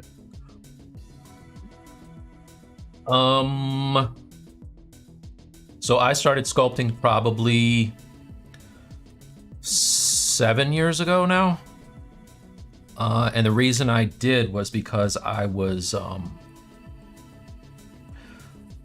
illustrating box art for Hasbro for G.I. Joe, and I needed reference, you know, like I needed good reference, and they had all this gear on them, helmets and, you know, tactical pouches and all this stuff, and it was just really difficult for me to figure out lighting on everything when I had so much to do. Like I had to do a lot of these guys in a small amount of time. So I started, I was telling somebody this story the other day. I started with a program called Daz 3D because I didn't know how to sculpt. And it was great because they have the pre-made figures. I guess now we have what, like, not metahuman, what's it called? Something human, the one that everybody loves, which is like the next gen version of the thing I was playing around with. Yeah, I used that for a while. I had a friend who is still have a friend who was using ZBrush, and he told me about it, and I was like, dude, this is super dope. And I like statues anyway, so I started messing around and doing some really terrible sculpts. Like, I'm not even kidding, like really, really bad. And, you know, having way too much topology on something that was just garbage anyway. But I started hanging out in rooms, and by rooms I mean like, you know, hangouts and stuff like that. Met some cool people, and learned how to do some things, asked them questions. Then I started watching videos, you know, flash forward to teaching a class in it and doing this with you guys. You know, it's just all 10,000 hours, right? You get your 10,000 hours of anything and you don't have any choice but to get good at it. So I don't know exactly how long it took me, and I think everybody's different anyway, so it doesn't really matter. But you know, just mess around with it. I tell my students now, you know, if you're into it, you enjoy it, you'll pick it up.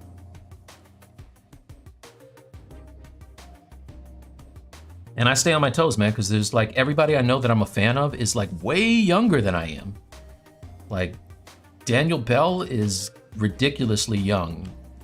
You know, there's a lot of really good guys who are just, they're doing it, man, and they're kids to me. But they're very cool, you know? So like if I wanna, you know, keep them from taking my job, you took your job. I gotta stay up on my P's and Q's, get better. You know? It's a long-winded answer. Please let me know if you got anything out of that.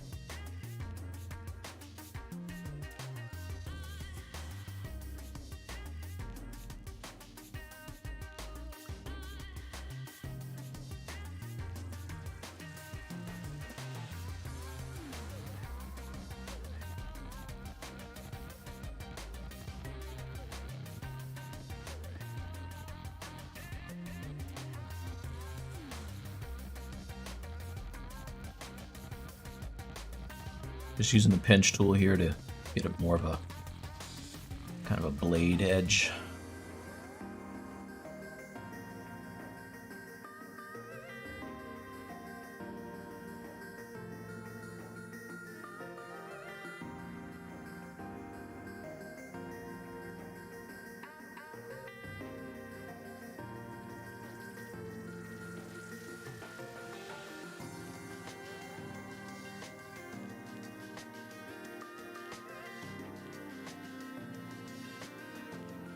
So, you know, I don't love the silhouette on this, if I'm being honest.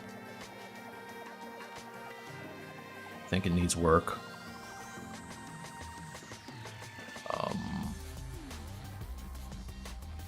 Might be one of those things where I holler at Brad. But,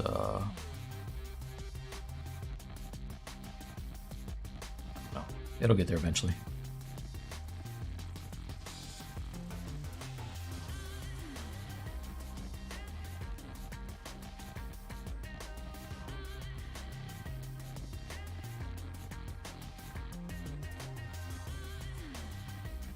Might be a little bit better.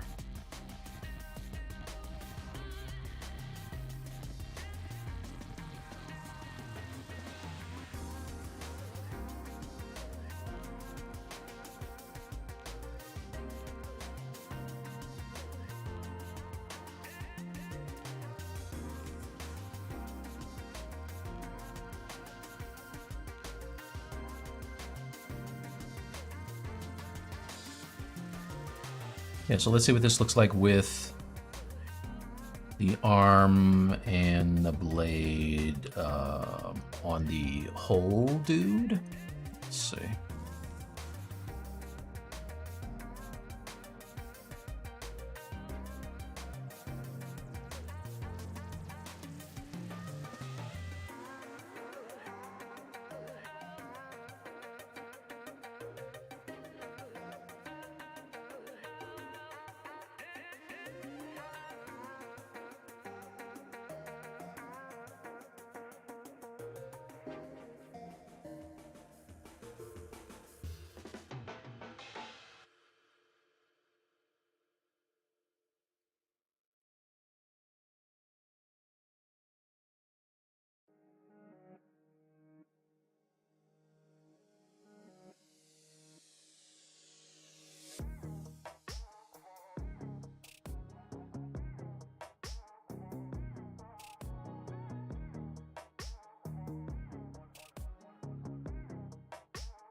Maybe kind of like a shield slash knife thing, you know, could be interesting. Scythe.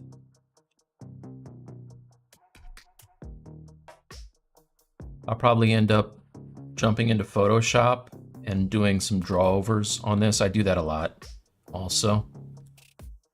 I did that on my zombie Captain America to figure out stuff, and then I like how easy it is to go in there, you know, kind of concept some stuff, get some ideation going on, and then hop back into ZBrush really quickly and implement the ideas.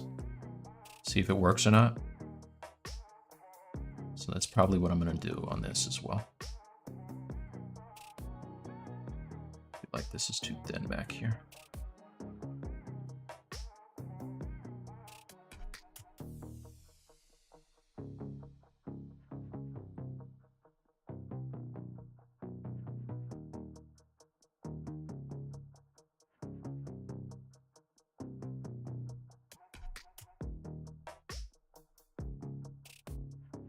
And maybe his arm. Let's do this. I'll take this guy and that. Let's grab his arm. Now this is the best part about having a separate subtool for his arm now, is I can play around with the position of it.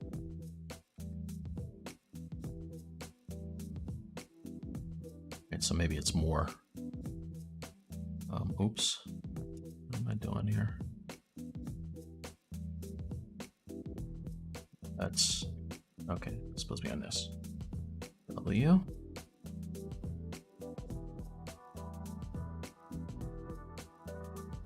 Make sure I have this gizmo at his joint.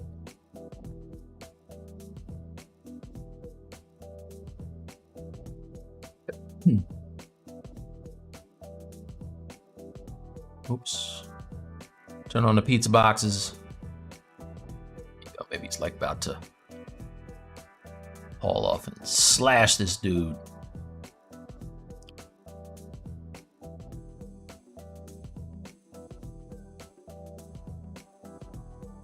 Nope. Whoa, what just happened?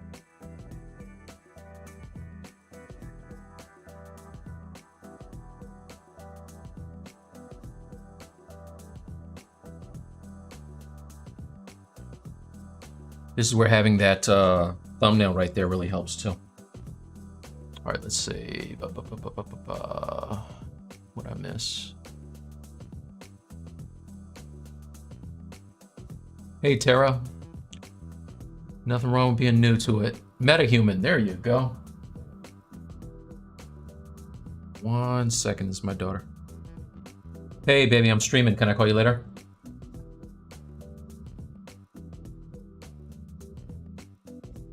Okay, I'll look for it. Okay, bye. Sorry. All right. Metahuman. Yeah. Daz is Ace. TBF. Ace reference. Yeah, that's what I was using back in the day. Is Daz. Daz and Poser. Please show us that hand with the knuckles. It's mad sculpting. You want to see his hand? Sure.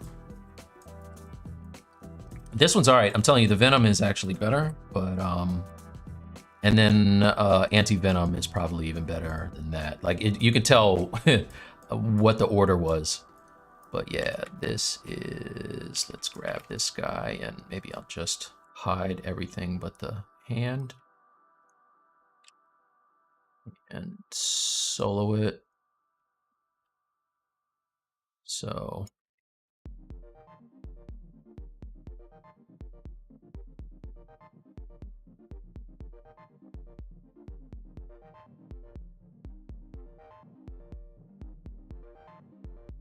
oh, the sun is like all up in my face. Hold on a sec.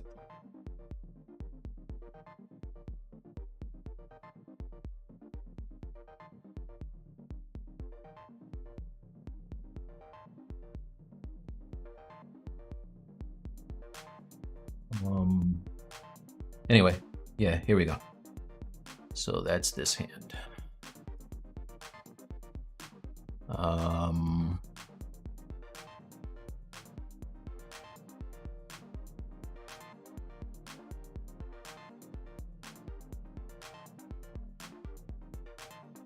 Oh, or maybe you meant this one.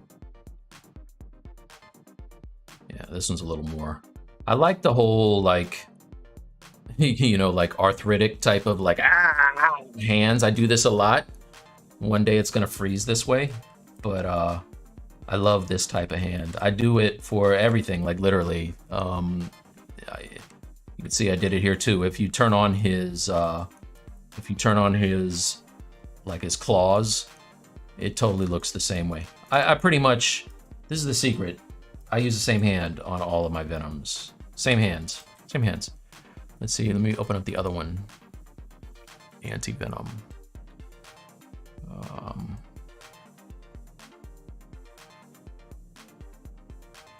What's the last one? I think this is it.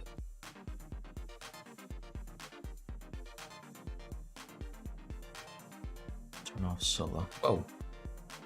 This is not the most recent one, but anyway, let's turn this off. So you can see for this guy, same deal. Hands, same hands, just a little bit of messing around with the angles and the poses and like one big old claw hand or whatever. This is the one that I was talking about earlier that I have as a tutorial on my ArtStation. But anyway, and this is like the last one I did, so I feel like it's the best one I did, you know. Anyway, back to this, right? And this one, okay. So I want to turn off this.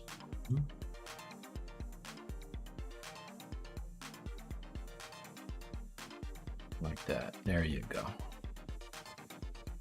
All right, what else did I miss? Character creator is cool. I haven't tried that. Have you any advice for sculpting, printable, and wearable helmet? No, so you know what? I don't, but check out Uncle Jesse on YouTube, because he's done a lot of helmets. Go to YouTube and do a search for Uncle Jesse if you're not already subscribed to him.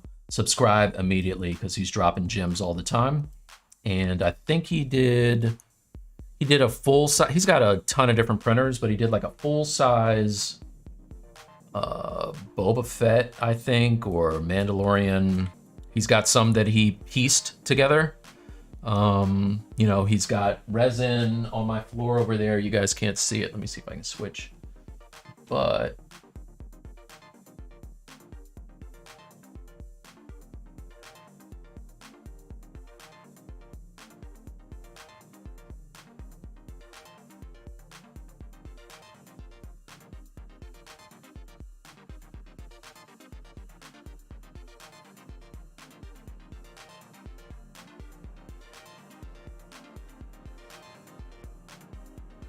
so yeah, Uncle Jesse, check him out for helmets. There's also prop builders that have some really great stuff on Instagram. There's one, can't remember the name of them, but it's like, you know what? Give me a follow on Instagram. I'll find it and send it to you. Something props. Anyway. Quixel is the word I always forget. Appreciate the insight. No worm. What's your secret in muscle sculpting? For some reason, I can't make them look like layers. Just a whole lot of practice and a whole lot of really good reference. I have reference boards. Go back and look at some of my earlier Pixelogic joints. I think I had one where I was working on Trap Jaw, and he's, you know, I got a ton of reference for that. Like all my guys, I get giant pure ref boards and fill them up with all kinds of, everybody from like swimmer bodies to, you know, fully roided out, you know, muscle dudes. Everything in between. If you want really good definition though, look at female bodybuilders, because without the mass, it's a whole lot easier to see what's going on. It's always easy to bulk up the muscle once you have it. But if you look at like swimmers' bodies or female bodybuilders, or even like CrossFit ladies, really good reference for muscle. All right, so switch out for your Carnage. Yeah, it is. It is, thank you. Small tunnel of the sick. Give that a bit of rake. Yeah, definitely. Are you selling any of your decimated STLs? Nah, I'm not doing that. Actually, sorry, Todd. I do have one on my Sketchfab. I have a black dynamite that's for sale on my Sketchfab. And everything for me it's always at Mike T Artworks. So you can find it on there. Poor guy can't bend his arm to 90. Yeah, I know that guy. Tony Gore. Tony Gore is the other super friend of mine that was on the stream with Bradley and I and Brad Grotman last week. So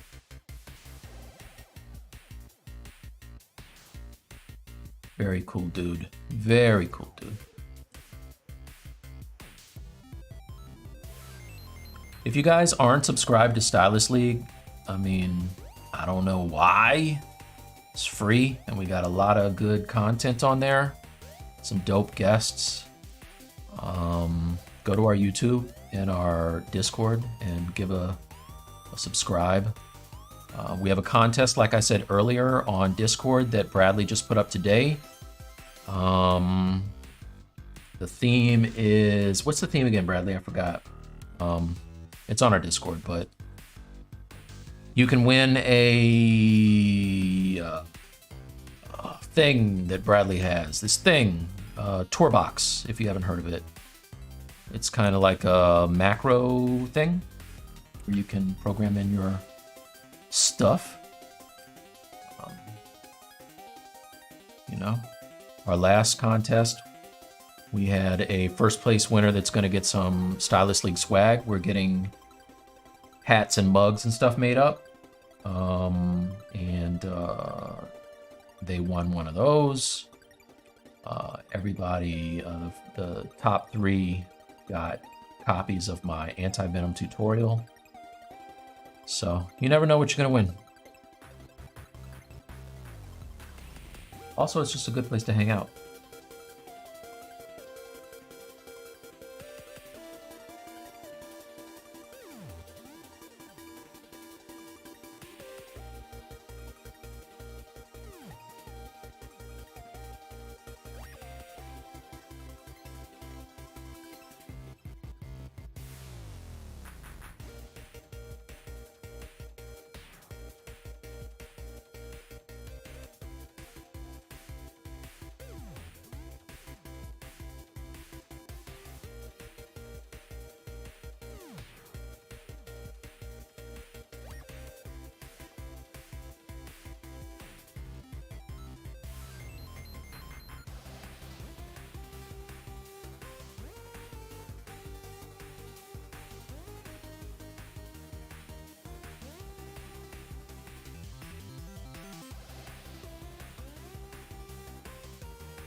Thanks, Raphael. Kuna7, hey, looks cool. I'm new here. I want to start to learn with Blender. What is good for first project?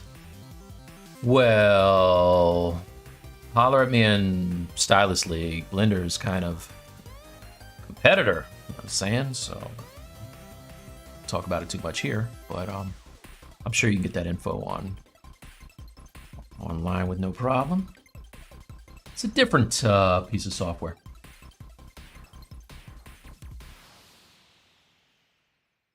Hired gun. Character creators, awesome. Nice.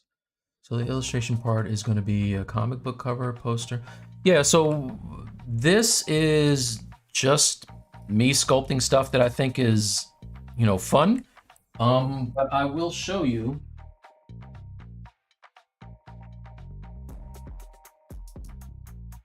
Hold on a sec.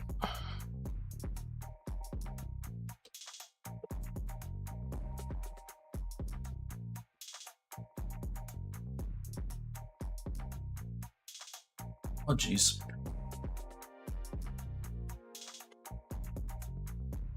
Luckily, this resin is very strong. I just knocked over my iron fist. All right, so this is the kind of stuff that I'm talking about.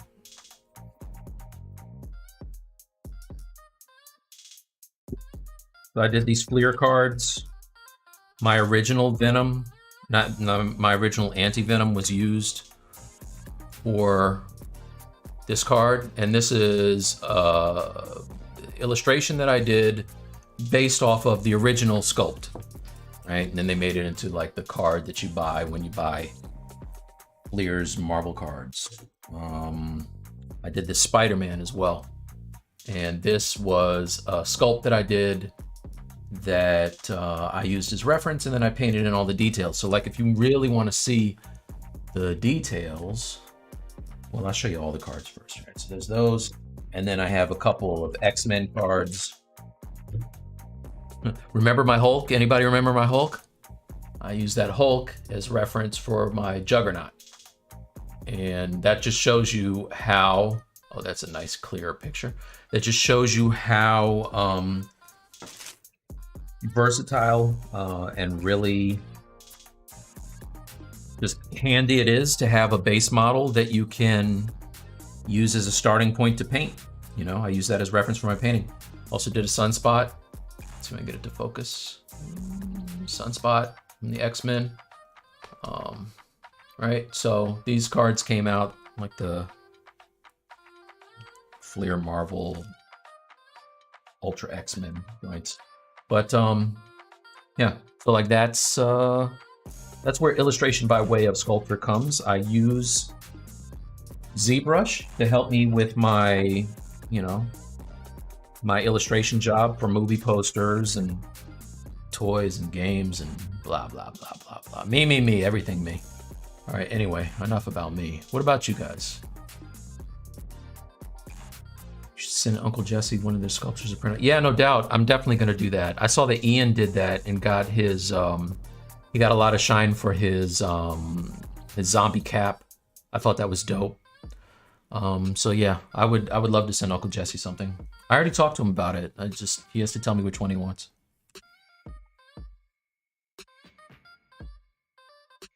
Let's see, what else did I miss? Dope tip, female bodybuilders. Yeah, 100%. DC villains. Yeah, you're right. Yeah, Maxi Castro. Yes, so this new contest is for DC villains. So we did a show where we had, the theme was sculpting DC villains. And so now, for our contest, you can do it in the Discord, and we'll choose a winner.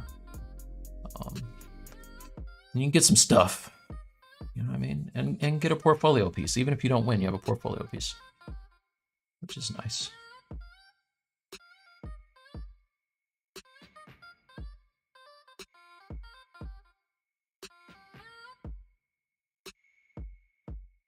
And if you missed any of those streams and want to go back, the villains one, we had MJ sculpts on. We had anime with Ian, IR sculpts. Xenomorphs with Ashley Adams. What do we have with Pavlovich? Teenage Mutant Ninja Turtles with Pav.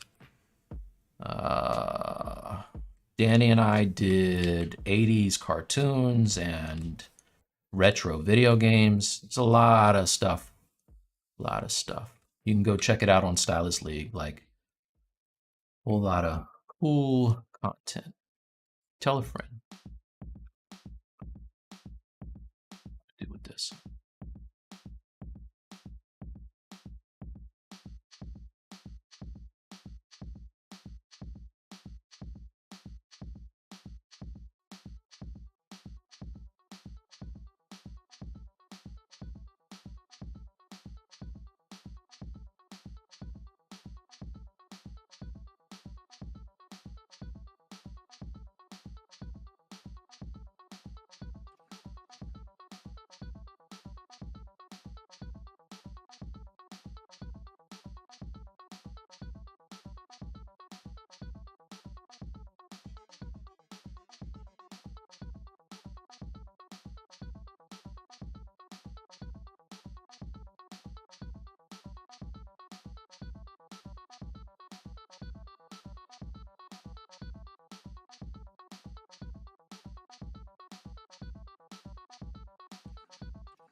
Bradley and I saw this dope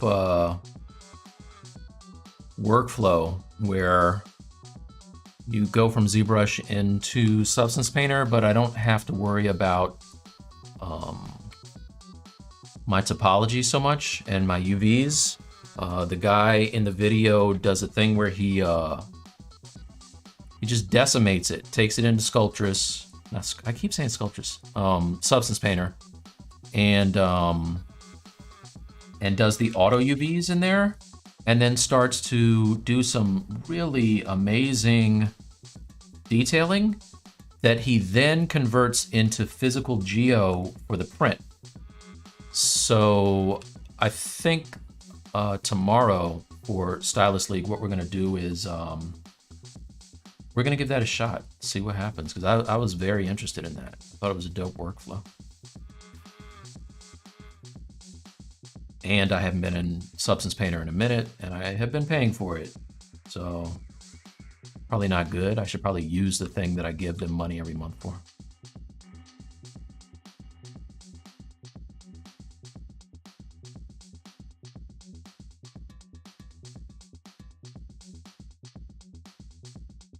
Just to give you an example, even though this Carnage came out like way better than I expected it to in Substance Painter, I completely did this the wrong way.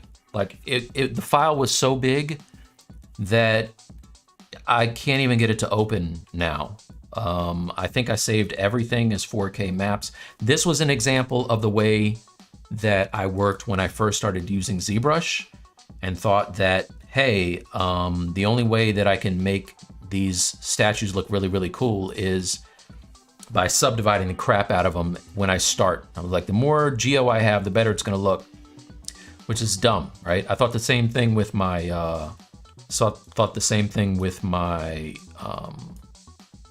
my maps for Substance Painter. So of course it got so kind of heavy that it just chugged up my machine, even though I got a pretty respectable rig. So I tell you all that to tell you this. Now I'm gonna start using Substance the right way with somebody who knows what they're doing. Shout out to Bradley, who just got a job at Bungie, and kind of figure out how to get my workflow correct, you know. That was one of those rookie mistakes where I just was like, yeah, more is better. Let me give this thing, I'm gonna throw as much detail as I can at it, and I think that's going to, it's gonna make my piece better. Nope.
So I don't know if I'm gonna keep any of this, but I'm just kind of sketching out some ideas of, you know, just gloopiness that'll make this feel a little more organic.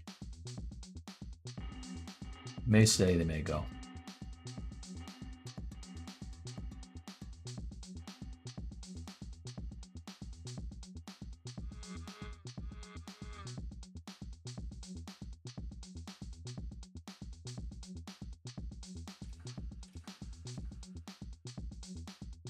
Try not to get too attached to any of this. It could all go at any moment.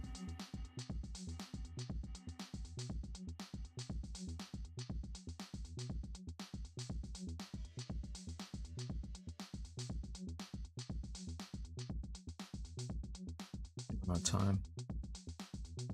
Not too shabby.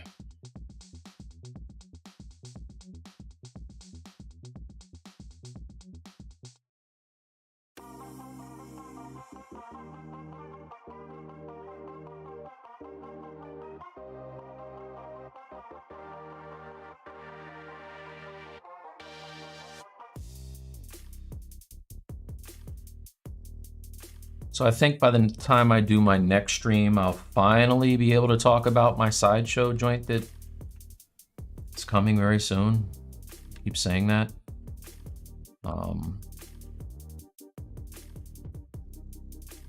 I can't wait. Super excited. But all things in good time. You know what I'm saying?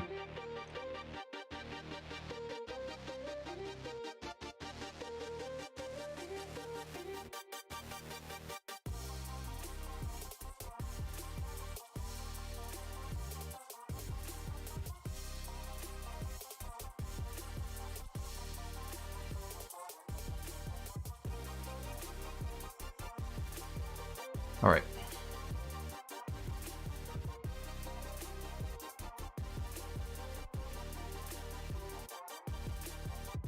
Could you do a brief explanation on how you make irregular cuts for when you want to add keys to a part? What's the process? Yeah, sure. Let's do that. Yeah, maybe let's figure out this arm so that I can actually use it. How about them apples? All right. So,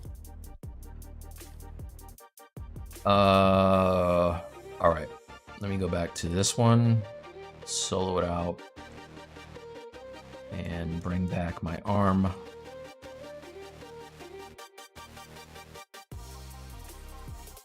All right, I'm gonna turn off these two pieces and append, turn off solo. I'm gonna append a sphere.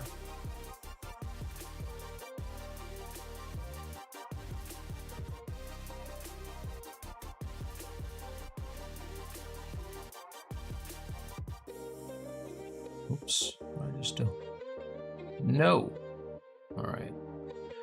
Just want to affect the sphere.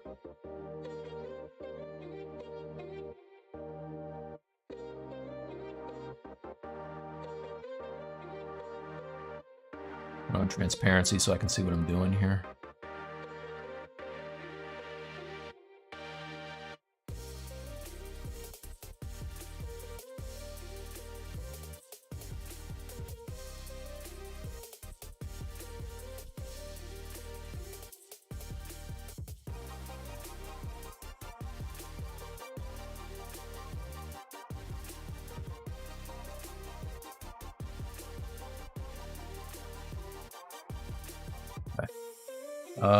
So maybe what I would do now is, let's do this. I just want to push this inside of the mesh here.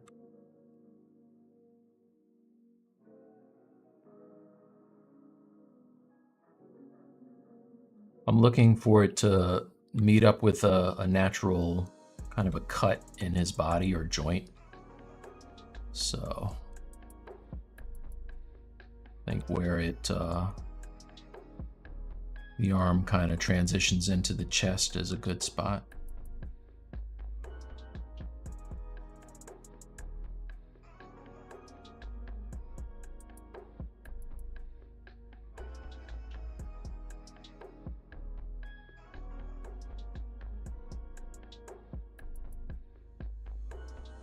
Okay.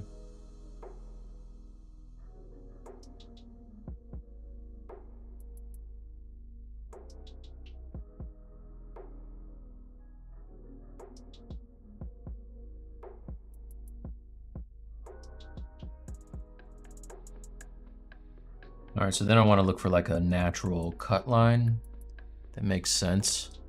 And it doesn't have to be square, but I just want it to fit where it should, right? So like I'll do something like,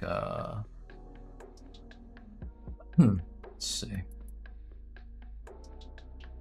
I'll grab my clip curve and do something maybe like this. See what this looks like. Yeah, it's close, but not right. Maybe look at it from the top.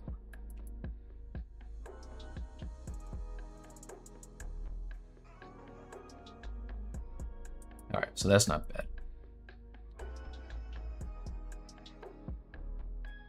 Okay. Turn off transparent and maybe turn on the polygon fill. So now if I were to just isolate the arm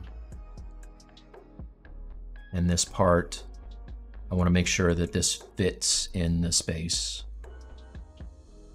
you know, so, oops.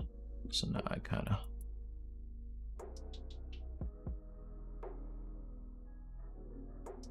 just play around with it until I get it close.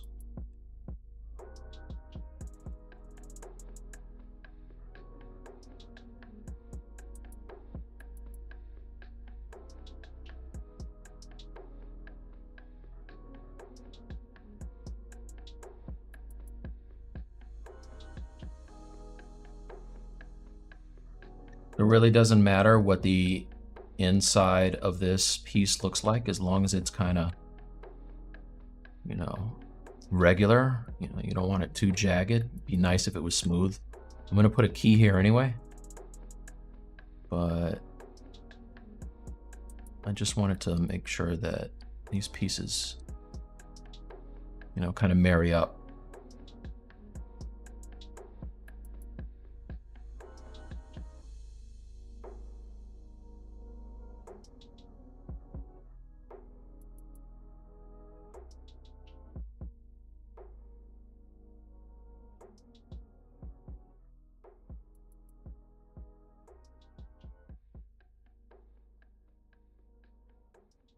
And the arms are probably going to be the most difficult piece, just to get it to fit. You know, when you have square cuts like the waist or the legs or whatever, it's a lot easier. The part, I always like to seat the arm right up inside of, you know, underneath of the pec and the, you know, and the, I'll either cut it at the, you know, at the deltoid, or I will, you know, I'll bring it up higher. So really, I'm looking at this, you know what? I could either do it this way, right? Which would be cool, but I'm gonna have a seam that goes down the shoulder, right? So maybe the way to do this is not this way. Let me undo this. Maybe the way to do this is the way I did it with Iron Fist, which is I cut it so that it fits into a natural spot right here. So like if I put this arm on, this, there'll be a seam, but it's easy to hide because it's underneath of the delt, you know? So where I would probably want to cut this on this one is something like this. I'd make this its own group. So that's close, but no cigar. So like something like this. And then I'd group it, right? It's actually not too shabby. And then what I could do is I could come over here and show everything. I could make sure that the, you know, this part and this are one group, right? Then I can have the cut straight here, like straight across underneath there. And it's underneath, so it's harder to see. And if there's a seam, there's kind of a seam there anyway, right? So it's you want it to be in a logical place. Like you wouldn't want to have a cut. If I could cut the upper body, I would try to do it right underneath of the pec, you know, like right underneath of the chest here, so that you can hide that cut at least from one of the angles, you know. So that's kind of how I do my stuff. So now I would take this piece, I would probably separate it and close the hole, and then I would take the arm and do the same deal. This one I moved so it doesn't marry up anymore, but I would take the arm and I'd slice it right above the bicep, and then I'd use Boolean mesh to knock one out of the other so that it's like a perfect fit. I've done that in other videos, but yeah, that's kind of how I do it. And then I add a key when everything is all matched together. I add a key that I would show you right now, but the ones I have are like proprietary somebody, and I don't want to show those. You know what I'm saying? But that's how you do that. That's how you do that. Sorry, I'm starting to run out of juice. I stayed up late. I made the mistake of starting to watch Star Trek Discovery. I had never watched it. More of a Star Wars guy, but I like the J.J. Abrams Star Trek, so I was like, let me give it a shot. And I liked it. And so I've been marathoning them, and now I've been staying up late, and it's starting to hit me right now. Sorry. If I had a coffee, I would be good. So where was I? I got sidetracked. I want to come over here. What was I doing?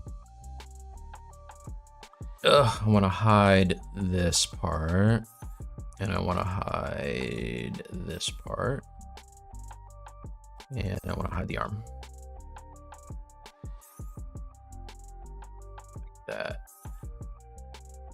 All right, and then I can bring back the other arm and this part. There you go. So you can see right now what I would have to do with this arm here, because I kind of cut it short, is I would stretch out the cap. So because it has its own group, it's pretty good. I can isolate these, like do an auto group. I can isolate just this one, mask everything but this one, and I can drag it out, and now I can fill the void and make sure that there's no break in it. It's watertight or whatever for these two pieces.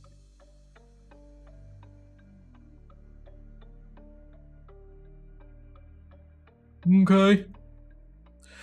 Like that.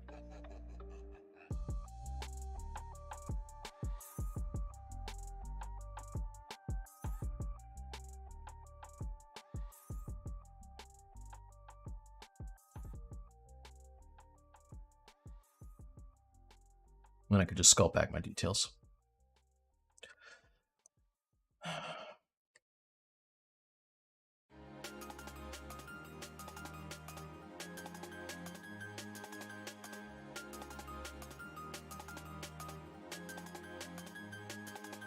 But what I would probably want to do at this point, if I like the scythe part, is Boolean the arm and that together, which I could do. I don't know that I want this touching here. I don't think I like that. So what I could do is I could go up to, I got this light here. I got a softbox. It's totally in the way. Come on. All right, so I can go to my knife brushes, go to my knife lasso. Stop it. Go to my knife lasso and do something like, oops, wrong way. Do something like that. I love these new knife tools because now I can go and I can get like a really crispy edge, as long as I can remember which way to do it. There you go. Right, so if I wanted to, I could do some, come on, I could do something like this. Start to get some of those serrated edges in there. That could look cool. Always the wrong way, every time.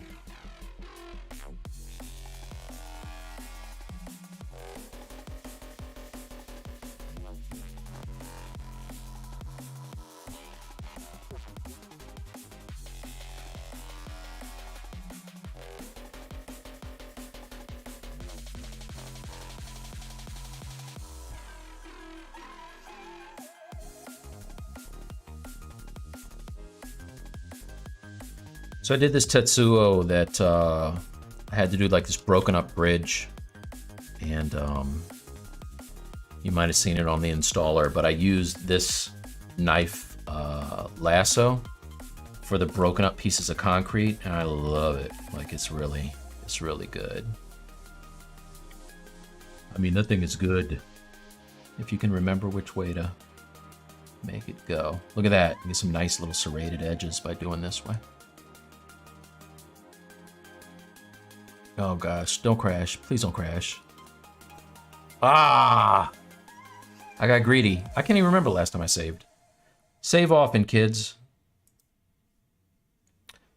Shit.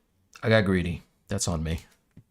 ZBrush. I don't know that I saved this whole time. See if quick save saves me.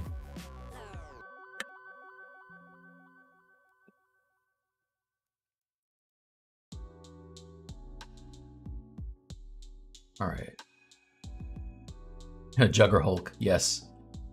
Do you sell the figures you made or only work for companies? Right now I work for companies, but I did spend probably $400 making molds for my Hulk, which is like this tall, like so tall you can't even see it on the camera. So I need to sell a couple of those to make my money back. Definitely. Ah, man, it didn't save any of what I just did. Of course not. Crap. Don't like something too much, because when you do, it goes away.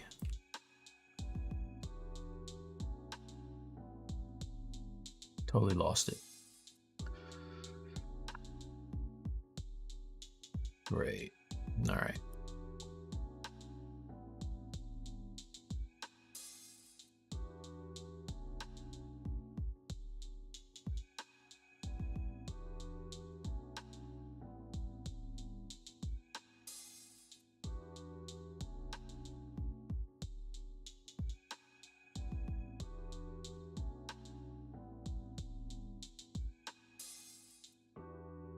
Huh, even that part of the arm. Great. All right, it's whatever. Tool again.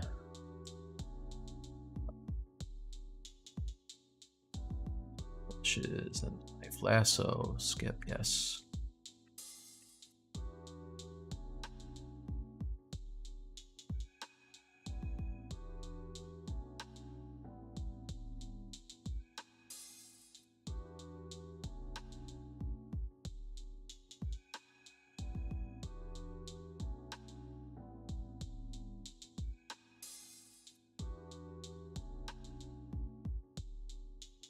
Oh, you, dude, what? All right. This is a sign. How much longer do I have? A whole half an hour. This is not good. Come on, man. I need coffee. Should have made coffee. It's a whole comedy of errors right now. Let's see what I missed.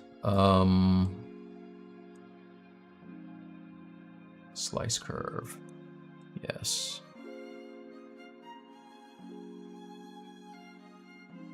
I'm gonna do a proper save on this. Stop relying on quick saves. Tool, save as. Arm switch out. One, save.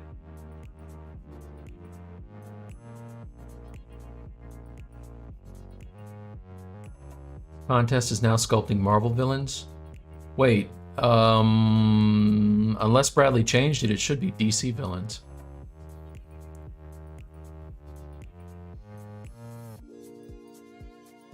There's a contest. Yeah, I have a contest with Bradley on Stylist League on the Discord. If you haven't already, give us a follow on YouTube at Stylist League. And give us a follow on Discord, also Stylist League. We have contests. We had our first one that just finished with some cool prizes, and there is one that just today is the very first day of it, where you can win some swag. We got some stuff, so come on and be a part of it.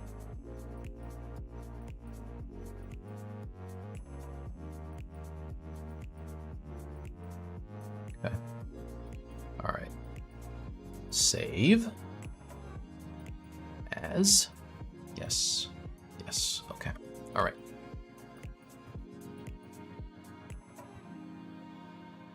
You sculpt the character in pose already, or pose the base symmetry in pose it. Thank you.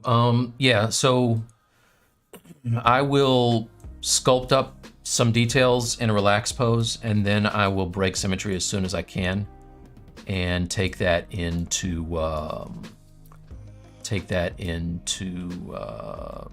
Transpose Master to get the pose. You know, once I have the pose, I feel like I just do a much better job of figuring out what it's going to be. So, what's that? UVs and Blender and start simple. I'm not gonna buy followers, come on. Do quad remesh, cut UVs, do materials and normals.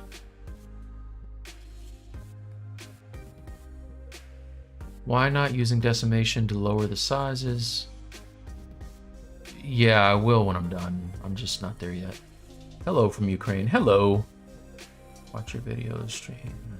Thank you, thank you. Big Mike, what's up? Stylist League was great last time. Thanks, Ram. Main benefits that you use regularly 2021 compared to 2022 compared to 2021. Yeah, so I love that knife brush. I use that a lot. I have not.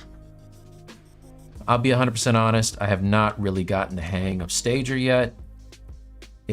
What I wanted to do is I want to be able to keep my thing in symmetry and then move it into whatever my pose is. But I have multiple subtools, so it's not really for that. I think maybe one day it will be, and when it does, it's going to be a great day for me.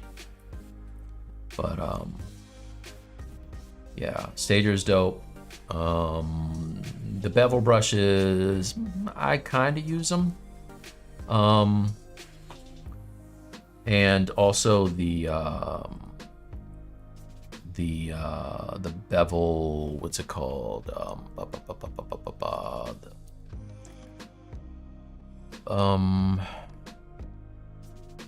What is it called? Bevel Pro is also good. Good stuff. A lot of good features, not gonna lie.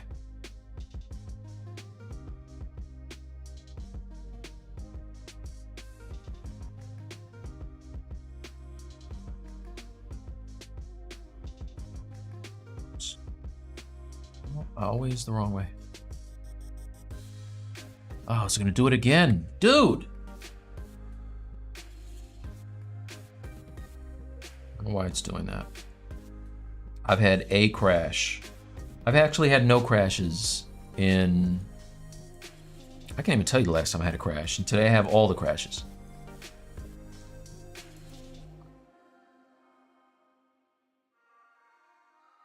Did not do that before.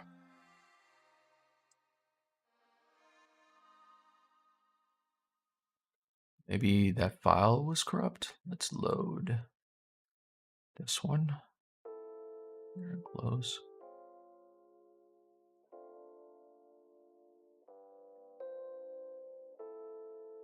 I feel like it's Groundhog Day. This is gonna be like the 4th time I've done this. All right, I'm gonna save it a lot here. go back to my... Could be worse. I could be sculpting these details in and then losing them. But... Okay.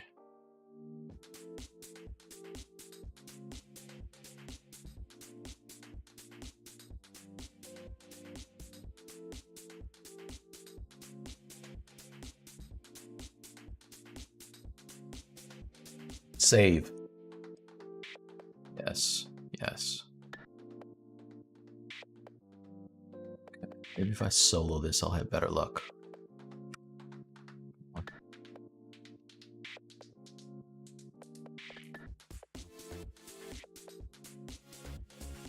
is it doing that? Can you not do it with it soloed? Oh, come on.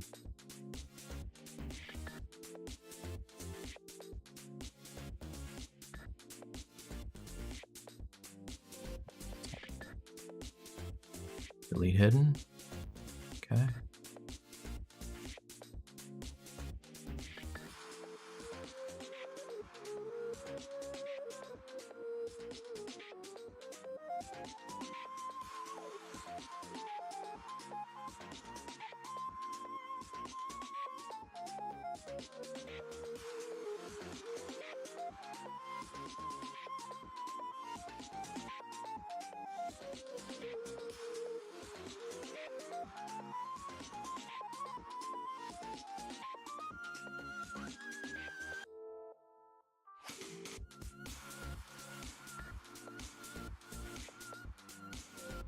This is a cool way to get that kind of serrated look on the edge too, just by dragging it out.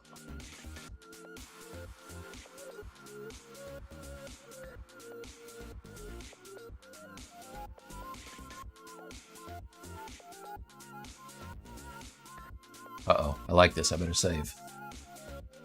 Stop liking things. Here you go.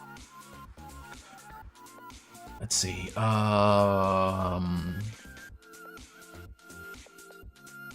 Question. How can we tell if a surface is convex or concave? I have difficulty understanding it. So convex is bubbles out, right? And concave is in. So if I'm looking at my glasses, the tops of them are convex and the bottom are concave. Pretty sure that's right. And they're dirty. They're embarrassing how dirty they are, too. I didn't mean to showcase how filthy my glasses are.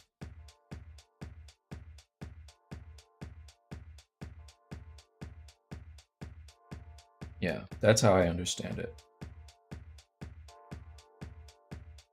Could totally be backwards, but I'm pretty sure. Vex is out and cave is in, I think. If I'm wrong, then I was just being ironic with that answer. I knew the right answer. I was just kidding. Everybody knows that.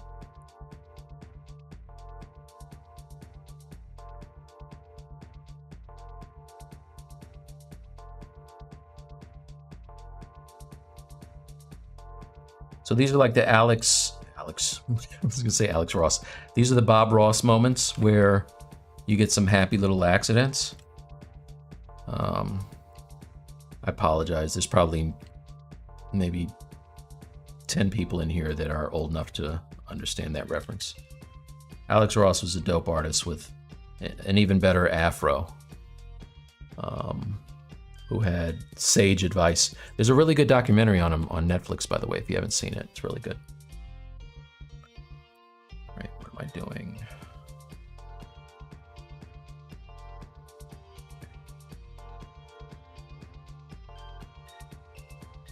Bob Ross. Did I say Alex? Alex Ross is a comic book hero that I'm a fan of, but a whole different guy.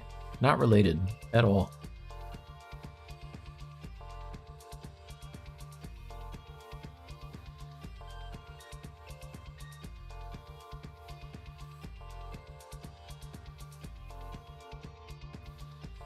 So I like to switch back and forth between Sculptris Pro, turning it on and off to kind of establish planes. If I had Sculptris Pro on, it would change the geometry.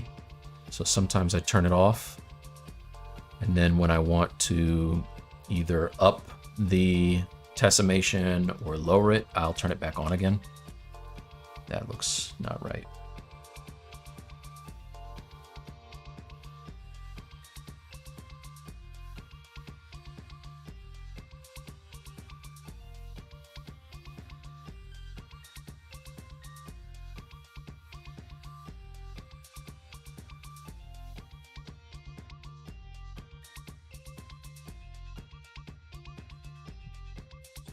Starting to do something. I don't know what, but something.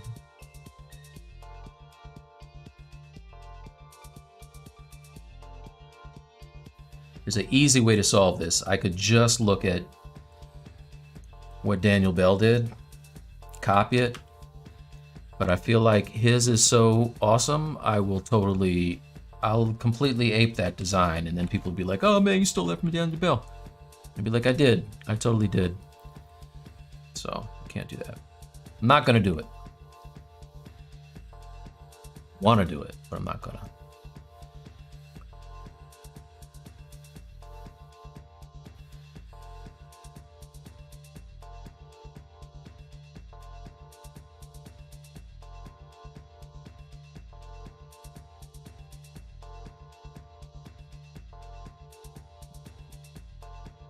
All right, I do want to union these pieces together now, which is what I would normally do. So before I do, I'm going to save as,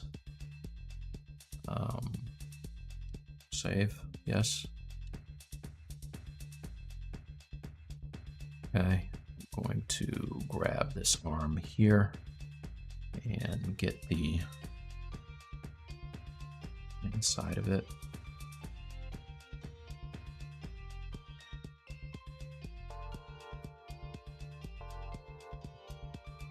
Maybe I will use Sculptors Pro. It's got some weird kind of edges here. I don't want that.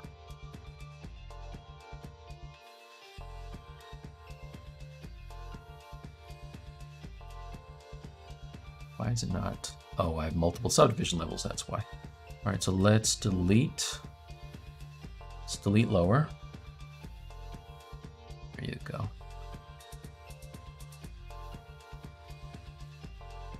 All right, now I can smooth this thing out, right? Oh, turn on Sculptors Pro again. There you go. All right, so I don't want it to be too crazy, but I do want to change the topology here. Then I can just drag it and resculpt it where I need to. There's some weird, I don't need this piece here, and it's gotta go.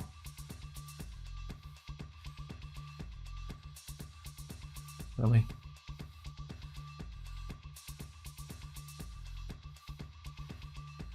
Delete hidden. Delete hidden. Okay.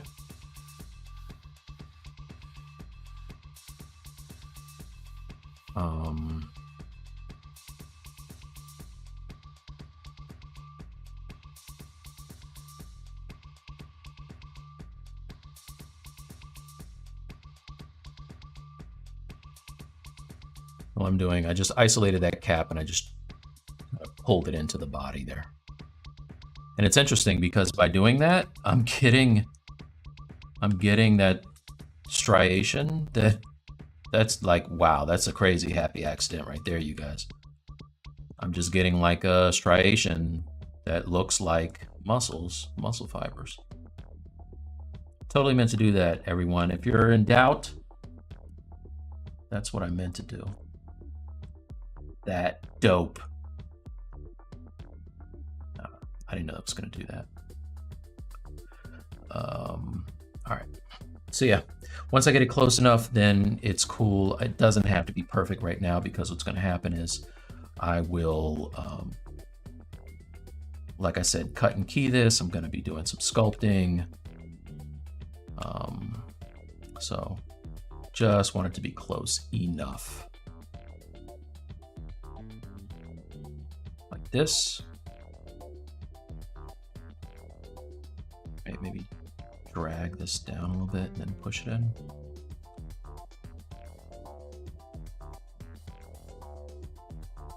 right, cool. So now I can take this arm, turn off the body. I'm gonna save this before anything happens. Save. I notice it hasn't been crashing since I opened up a separate subtool. So I feel like maybe that project, that ZPR, the quick save itself might have gotten corrupted or something, maybe. But who knows? All right, so now I have this part and the arm, and what I can do now is turn on my Boolean, live Boolean, and I can take this and Boolean this sucker together. All right, come over here. Here it is, one piece. And it kept all the detail. Right, so I like that. And the way I usually do this, because I don't want, I mean, I could easily kind of just hide the seam of this going into the piece. But if we look at the poly groups, you can see that it's doing a whole lot of different stuff here. So what I do is I make a copy. I'll duplicate this. And then I will, let's do this. I'm gonna take the arm off, solo it out, so we can see what we're working with. Show me what you're working with. Close that, hide that, that, come on, come on. All right, so this can be one thing. I'm gonna just group that and then put it back together again like so. All right, so let's get some better topo for me to sculpt on. I'm gonna now take this, I'll make a save point, and now I'll do a ZRemesh. I'm gonna say ZRemesh half. Keep groups, detect edges. I always turn up my curve strength, turn down my adaptive size, and hit ZRemesh. And it's thinking about it. Let's see what you guys are saying over here.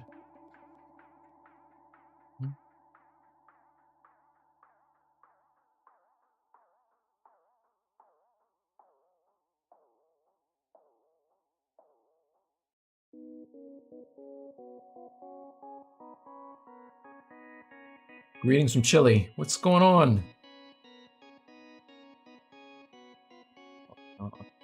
Crash. Hey Mike, love your work. Can you recommend a good 3D printer for beginners that isn't going to force me to remortgage my house? Absolutely. So the one that I have, the Anycubic Photon Mono X, there's a smaller version.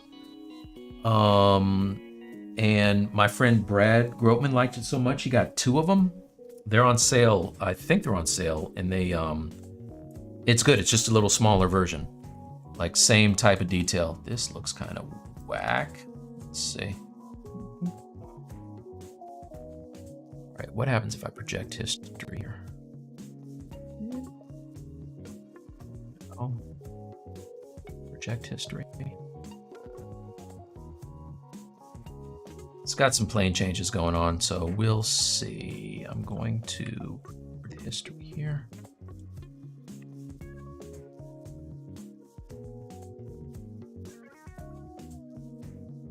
Now the good thing about this is I'm using Sculptris Pro. So any of these areas where it's like a super hard kind of transition, like even here I can see that there's some problems with the topo where it's doing something. I can smooth that out and get better topology with my Sculptris Pro, and then project history, and it'll give me that detail back. I can even add topology by making my brush smaller like that, then smoothing it out. I'm decimating it, and if I hit history, it'll bring it back nice and clean. All right, so this is one way to help. Right, so then if I do it again, if I do a ZRemesh again, I should get better results, theoretically. Right, so let's try it again. ZRemesh at, oh, I'm gonna turn smooth groups down, and I have it at half. Let's try it again, see what happens.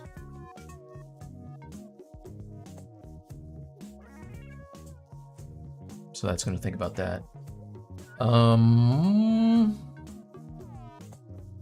What is your process for filling holes created by Dynamesh?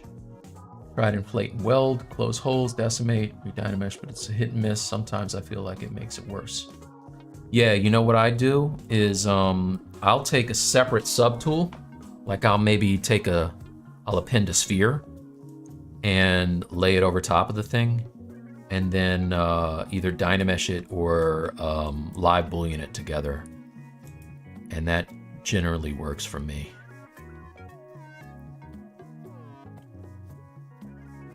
All right, so just projecting this. All right, topologies, it's not too bad. I wouldn't mind it a little lower. I think that's gonna really mess up this blade, but let's try half again. I'm gonna turn smooth groups all the way off and hit ZRemesh, see what happens. It's only 18,000 right now, but yeah, that's not bad. Project history.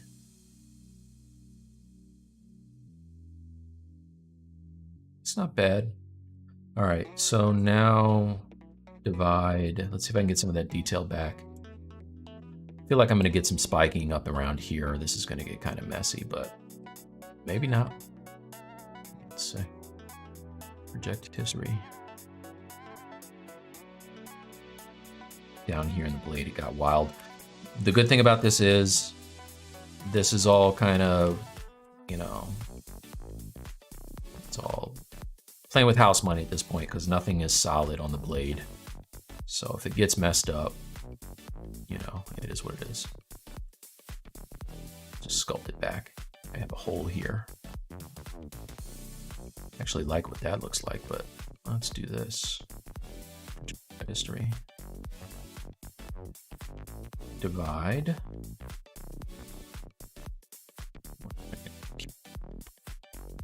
There you go. Now we're at 400,000 polys, which is probably enough for this, right? But I mean, try one more time. Let's see what happens. All right, 1.6 mil, and I'm going to project again. Difference. Yeah, slightly more crispy. Okay. So good news is now what I can do is I can turn this thing down and start to make the arm feel like it's part of this blade just by smoothing it out. Get rid of this seam. This is the way I do it when I'm cutting pieces apart for keys and kind of welding them back together in places. This is how I work.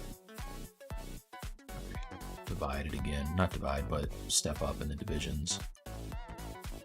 And then I'm going to sculpt this detail back after I smooth it out.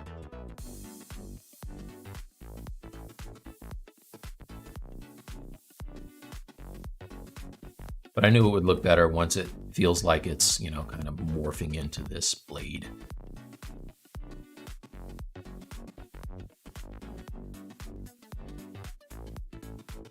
You might wonder why I'm stepping down to smooth and then stepping up to the higher subdivision levels. Is if you start at the highest subdivision level, you're dealing with, you know, thousands of polygons, possibly even millions.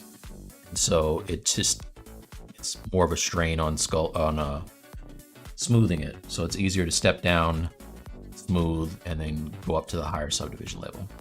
Get better results that way. All right, so that's cool. Now I can just start kind of doing what I want to do. Maybe step down a couple of sub-Ds and work on, you know, figuring out what I want to do here with this.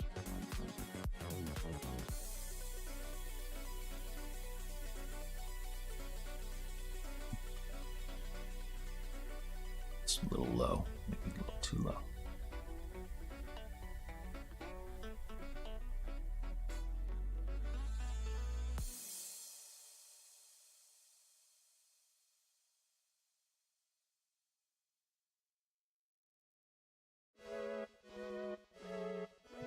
time? Whoa, it's almost time. All right, guys. So, wow, that's nice. 3:59.